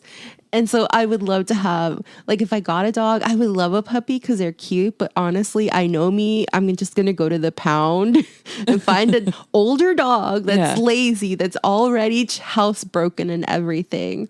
But when I lived with Sandra and Juan, we lived in a house and they would seriously just leave the door open. And the dogs would come and go outside. Obviously they would close the door sometimes, but then sometimes they would just open it and just leave it open a crack so that they could just slide in and out and just like they walked themselves to the yard. See? And easy so like peasy. If I got a dog, like I would want to have a house and I would just crack the back door open. Yeah. Like with Bruno when we lived in a house, if we had the inside door open, he was able to open the screen door. So he would let himself out and then he would let himself back in. Yeah. So see, like, I don't want to have children personally, but that being said, if I was to meet a guy and he already had kids, I'd be the best stepmom. I would be great. I feel like that's a role I can take in life. But I don't want to be the mom, like the mom. I just don't want to have kids. I don't want to actually birth any babies. And the more like I think about it, the more I'm like, no, I don't want to do that. That's not for me. But I would totally be a great stepmom. You know, I would love those kids like they were my own. Everything would be great. But I just don't want to actually have any. See, childbirth just scares me. And I'm not good with pain, but the worst part is that at least the childbirth lasts anywhere like average, 6 to 10 hours maybe? Yeah. I don't really know. I haven't looked it up, just to be honest. I hope that's as much as it lasts. It can go a long time. It can go a short time. It can go a long time. But I think the worst part for me with pregnancy would be the actual, once the kid starts moving, I think that would fucking creep me out. Yeah. Like, can you imagine something inside you moving? Oh my gosh. I don't know that I could, like, that lasts longer than like pushing out a baby. And I could always have like a C-section. Right? Yeah. But, I mean, if I were to birth a child, that's only going to happen one time. It better be twins because I ain't having more than one. That's only going to happen once. There's no way in hell I would do that. I would be doing that twice. No. Mm-mm. I wouldn't mind adopting kids. Yeah. I wouldn't mind that at all. Here's my stance on being a stepmother. Don't get me wrong. If I were actually in that situation, I just, you know me, I love kids. Yeah. You know, there would be no problem with that. It's just that I just don't want to be in that situation. Yeah. You know, I just don't. Well, you and I are of a certain age that it's almost nearly impossible to meet a guy that doesn't have kids nowadays.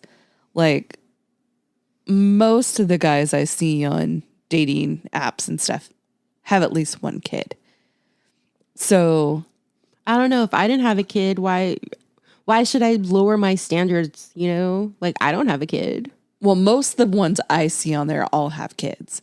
The algorithm's not right for you. So, you know, well, and then, okay, so when I get on there, if they have a kid, I swipe away. But if they have a pet, I'll give them a second look. well, okay, I think the reason why most of the people that I choose have kids is because the ones that don't have kids, they're just looking for a fuck. Oh, I don't actually read their profiles. I just look at pictures. No, I read profiles. But like, They're just looking for a bang, and that's not for me. Like, I want a relationship. So that tends to be the ones that actually have kids. I think that's why. I don't actually talk to them. Yeah. I mean, I haven't really been on them lately, but I deleted it like a few weeks back. I'll open it, I'll delete it. I open it, I won't look at it. Yeah, no. Like me and my friends would just look and we're like, no. Oh, I like that one. Yeah. And then like if I do message them, it's something random about their picture. One guy sent me a message. He said, hi. I said, hi. And he goes, I'm going to waste your time. And I was like, okay. And then he said something and I go, so why are you going to waste my time? And he goes, oh, I'm just here to have sex. And I was like, oh. I was like, well, good luck with you. Good luck. I hope you find someone. I was just like, all right, coming right out of the gate. You know, a month ago, I would have just told you, go for it. But now I'm like, you can't get pregnant, okay? Yeah, I know, right? And my New Year's resolution was to be a hoe. Oh, you know what? I saw that CVS was limiting the amount of Plan B people can buy. What? People are stocking up. Women are they going to take that away? They're saying that you should make sure, like, if you have any doctor's appointments, you should get the IUD now before they take that off the table. You should get your birth control refilled. You should go get some Plan B just to have it, just in case. Like all these different things. And I was like, can they just start taking that stuff away again too? You know the saying, first they came for the so-and-sos. I didn't say anything because I wasn't that. Yeah. Then they came for the Jews. I didn't say anything because I wasn't a Jew. And then they came for me and no one could say anything for me. Yeah. So, I mean, I don't know. I'm not on anything. Should I be prepared? Yeah, we should. I also saw just a bit ago. Okay, staying with that. Yeah. So I bought, throughout the pandemic, I bought all these Bioneck tests. Remember? And I never once used one on myself. I ended up just giving them away to friends. It's like, oh my God, I need one. I was like, oh, I have one. You know, should we be doing that? Buying like Plan B? Should I get a prescription for like birth control and then just give it away or sell it for what I paid? Because it's like, yeah, I don't know. I don't know either. I guess Plan B is more expensive. Yeah. So I can't really give that away. But then can you resell pharmaceuticals? Like, would that be illegal? Plan B is over the counter, so no. But birth control, that's a different story. Yeah. So I'd be careful about that one. I also saw like an hour or so ago that Alabama is like, well, hey, now that we got this Roe versus Wade out of the way, let's start talking about other stuff that we can get rid of that we don't like. Like what? So now they're talking about getting rid of medications for transgendered people. Yeah, I saw that and I was just like, what the hell? Here's my thing. That shit's not affecting you. No. You know, if you want to be a man or a woman and you were born the other way around, it's not affecting me. Yeah. Unless you're trying to hit on me deceptively, you know, then that's the only issue I have. April, it is affecting you because if all the women start to becoming men, then we're not going to have any babies either. Okay. I mean, come on. Again, unless you're trying to deceive me and pretending you're a man when you weren't born that way, like, I'm not interested, you know? Yeah. So, like, it's not affecting me. No, it's not affecting me either. I get out of my uterus. Yeah. You know, like, I don't care what you do with your penis. Why do you care what I do with my uterus? Mm-hmm. And okay.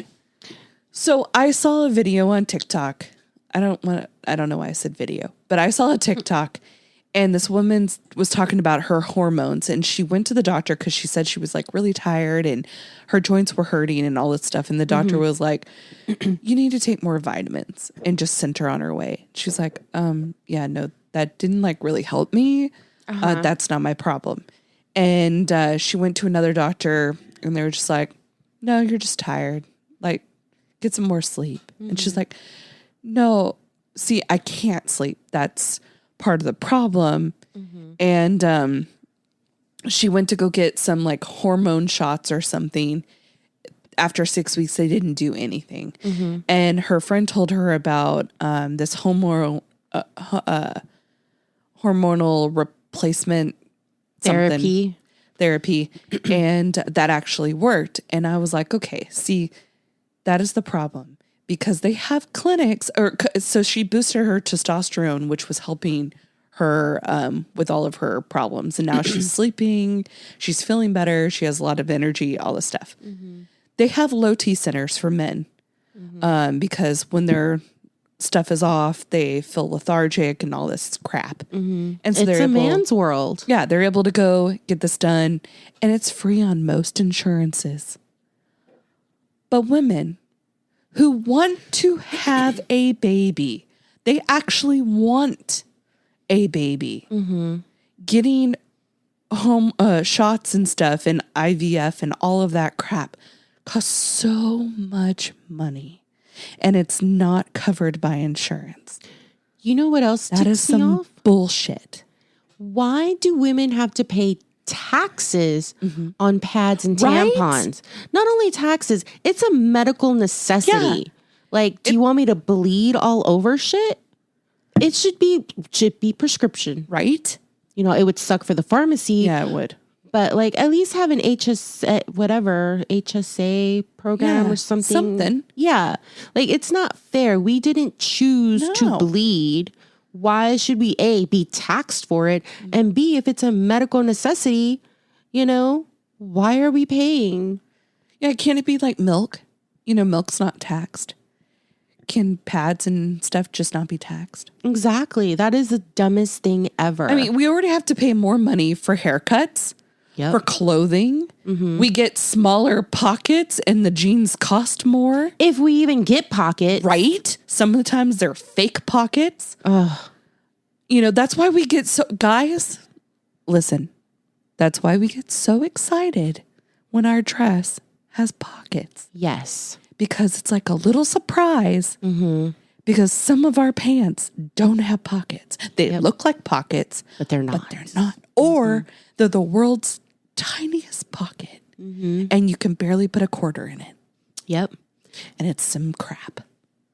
And let's say you do decide to have that kid. Yeah. You're then punished. Uh-huh. Okay. You only get 6 weeks of time off, but it's not even paid. You would have to save up your like vacation time, right?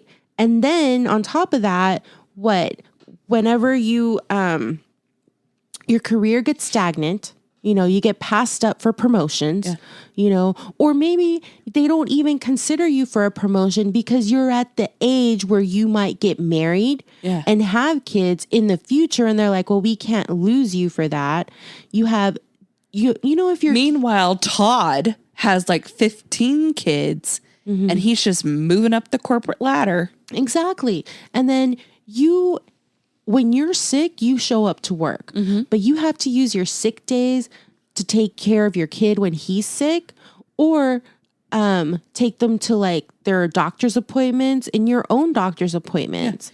Like the system isn't fair to women at all. No. So at work, a lot of people work from home, right? A lot of the adjusters. We had one that just had a baby.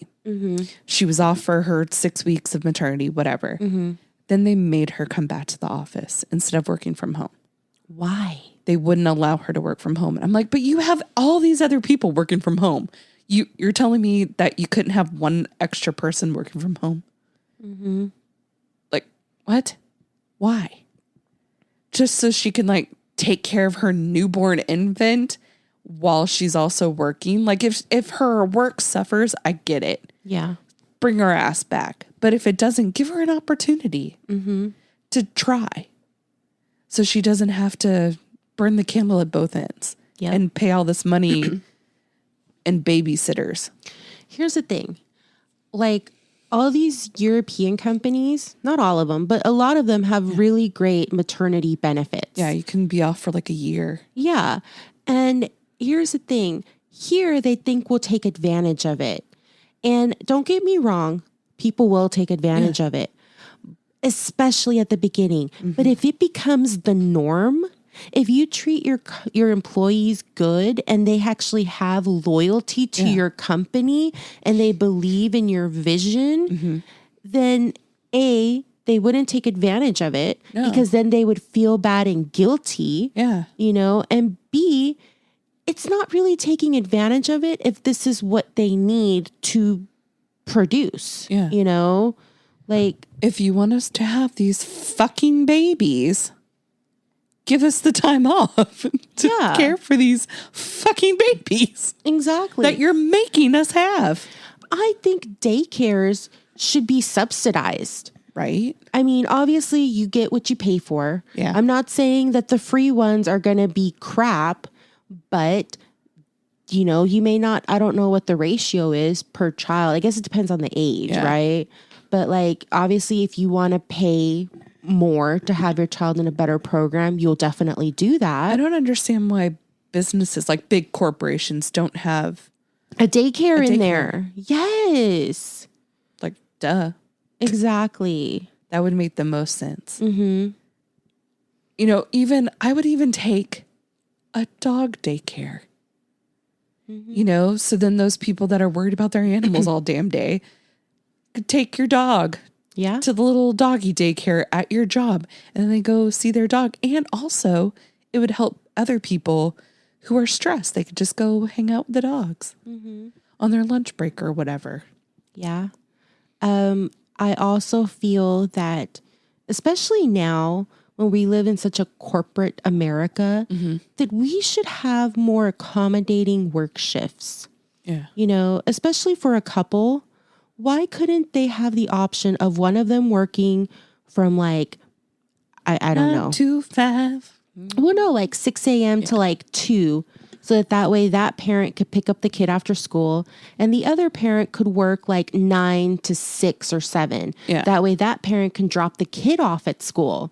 You know, I mean, even with 2-parent systems, a 2-parent family, they still can't handle everything. Yeah. You know? Like when I was a kid, my parents did like split shifts. So my mom worked during the day and my dad worked at night.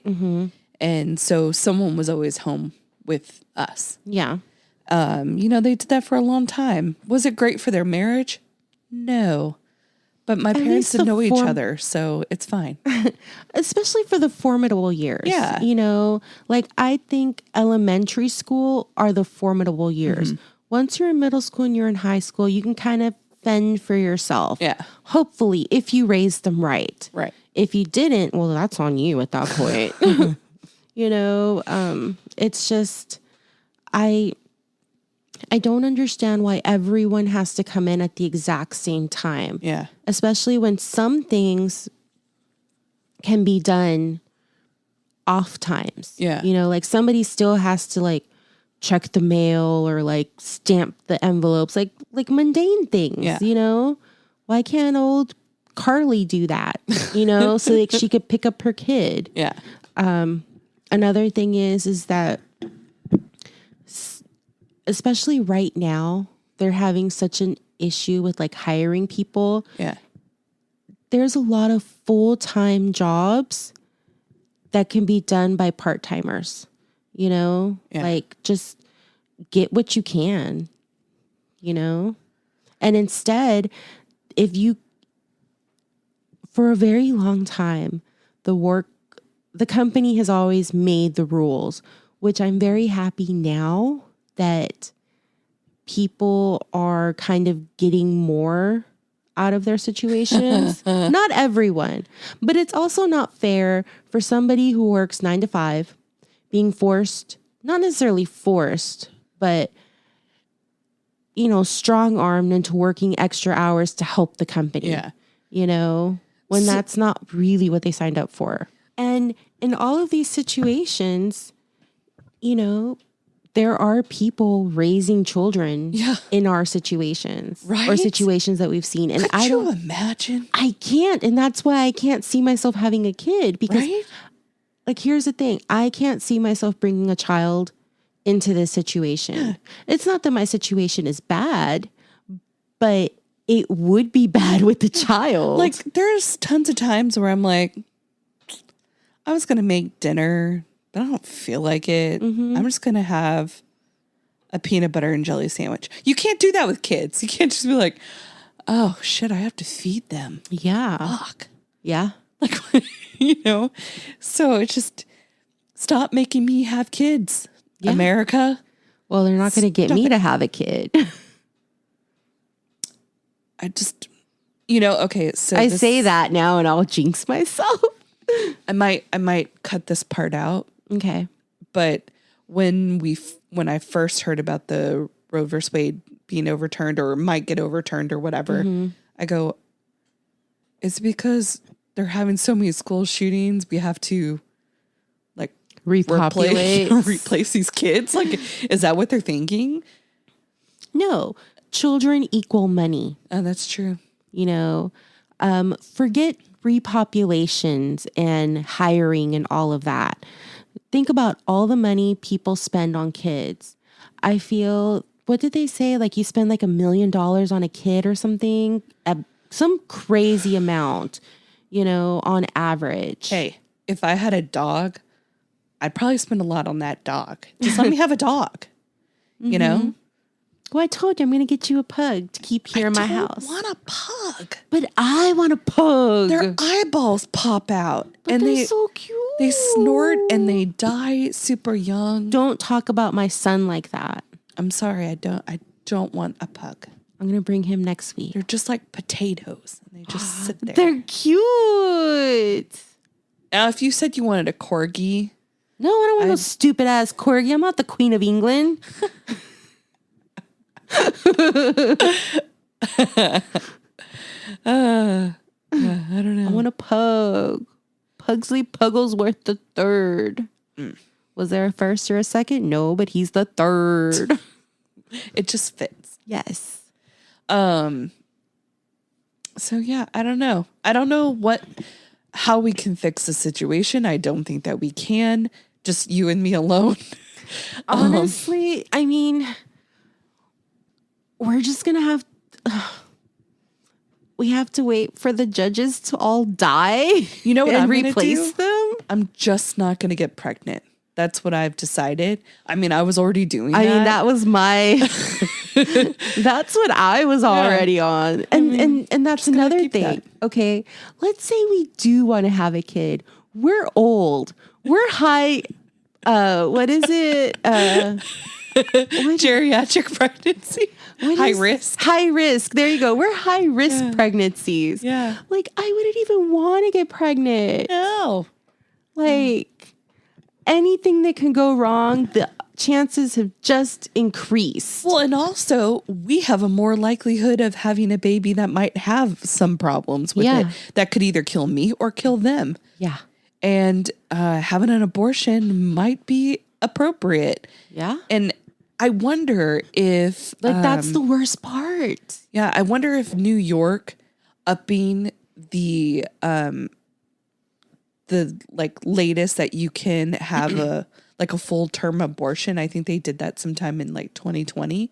I think that was the catalyst for all of this. Because, I didn't even know they did that. Yeah, they did that. It was like a whole big thing. Well, okay. So it happened when COVID was going on. So I feel like that kind of got swept under the rug. Also, it could have been because of COVID. Like maybe it was harder for you to book an appointment, go out and do it. Yeah. So maybe it was what they should have done is made it a temporary thing during the epicenter of the pandemic. Like we're going to extend it, for the next 3 months and we will revisit this in another 3 months or something, but if they made it permanent, then okay, I could see that. Yeah. But because it was hard doing just about anything. Appointments, like, yeah. I like that we're talking about it like it's in the like real past. We're still living in it. I know, but like. And I just saw yesterday that there's a new version and it's even worse. And I was like, oh, well, that's great. I'm just like, I think we're past the pandemic phase and we're like an epidemic now or something. I don't know. Well, no, an epidemic is more centralized to a specific area. We're an endemic. Like we're still in it. We're still in the quicksand. It's still around. People are still getting it. Like, yeah, we get our little like, test kits. Yeah, and we'll go like a few days where we have some. Like we actually have them in stock, and then all of a sudden they're out, and they'll be out. Like the next time that we get them, they'll sell out within the day. Oh wow! And then like we'll go like a week where we can keep it in stock, for the whole week. And then another 2 weeks pass. And as soon as we get it, they're gone. Wow. So. Do you still have more at home? Yeah. Well, you can get them with your, the government? Yeah. No. I didn't get them with the government. Your health insurance. Oh. Yeah. And you can get 4 boxes. Yeah. We have a couple boxes here that have 2 tests in each. Yeah. I have 4 boxes. Oh, wow. Plus the 2 that I already had. Oh, do you know that they're starting to slash prices on paper towels, toilet paper, Lysol, all those things? No. Yeah, because they started to produce it because people were like clamoring for it. But now they have a surplus of it. And so they're starting to actually slash prices on that stuff. That's the one thing that is the prices are being slashed. Here's how those companies should have handled that situation. Yeah. Especially with all of the people that were unemployed, they should have just done temporary hires. Right? Hire them for 90 days. And in 90 days, we can rehire you for another 90 days. Yeah. That way, unfortunately, if they had to let go people, they could hire them for 90 days and be like, okay, this is the last rehire we're going to do for you. Yeah. After 90 days, we don't believe we will continue to renew like your contract or whatever. That way, that person has at least 90 days to find a new job. Yeah. That Something. gives, and so then you wouldn't have the surplus. Yeah. Like, that's the thing about firing people, especially if you know you're going to do it, just let them know. Yeah. Be like, hey, we don't think that we're going to especially with the temporaries, like we don't think we're going to renew it. We just wanted to let you know. Well, the biggest problem with that is companies are afraid of 2 things: retaliation, and they're afraid of you sabotage, stealing stuff. So maybe you'll steal the computers or your programs or whatever it might be. That's why they generally will do it and you're gone that day. You don't get to come back. Well, then they should just do temporary hires for 90 days. And once you start letting go people that are all temporaries, the other people will kind of put 2 and 2 together. Yeah. I don't know, man. I don't know. Neither do I. Like, I don't have the answers. No, me neither. But these corporations don't either. So. No, because there are people our age that are running them. Yeah. Scary thoughts. All right. So I think that this part that we were just talking should all go at the end. At the end. So if you're hearing this now, we actually did this before, but I think this is a great time to segue into our movie. No, we should say our goodbyes. True. Yeah. So thank you for listening to our Juno review. It's been real great. Yeah, I'm sure we said many interesting little tidbits about this film. And thank you for listening to our rant. You may not agree with us, and that's perfectly fine. But just remember, at the end of the day, what are you doing to help pregnant people? I know I sure as hell ain't doing shit. So why should I stop them? And honestly, I would love to go march and protest, but I'm terrified to go march and protest. I mean, people are getting hit by cars in protest lines and getting it depends shot where it's happened. Like, we're here in the DFW area. You would think nothing would happen. Obviously, there's no guarantees, but I feel like that's happening in the bigger protests. Yeah, like, I was in the what is it? The Floyd. What was his name? Floyd, yeah. I was in his march here in Arlington. And it was peaceful. It was fine. So, but we're a smaller metroplex, mid-city. Yeah. So, I don't know. It's just a jungle out there. I mean, I actually did think about it. I was like, well, I'm off for 4 days. But I'm like, I don't really have the money to just go protest. So, all right, guys. Well, you can find us at Two Chicks Talkin Flicks on all the platforms. Yeah. If you can, give money to help these organizations. Yeah. I don't really know any of them, but I'm sure you can look them up. They're programs for different women, single moms. They all need help. Yeah. Sign up to run for your local legislator. Yeah. Be the change. Yes. Be the change you want to see in others. And April and I will just keep bitching about it and not do anything to help. Honestly, there's nothing I can do. We're ideas people. We're not the follow through people. You really honestly don't want us in any kind of circuit or court. We're not the people. Actually, I do have the network to Yeah, but we're both lazy and have ADHD. Not a great combination. And then I'll do guys. Toodles. Bye. This episode was produced by Two Chicks Talkin Flicks. Music was produced by Michael Girvani. If you like this episode, please like and subscribe. If you'd like to be a part of the show, have a movie suggestion, or just want to give us some love, you can email us at twochickstalkinflicks@gmail.com. Thanks, guys. Toodles.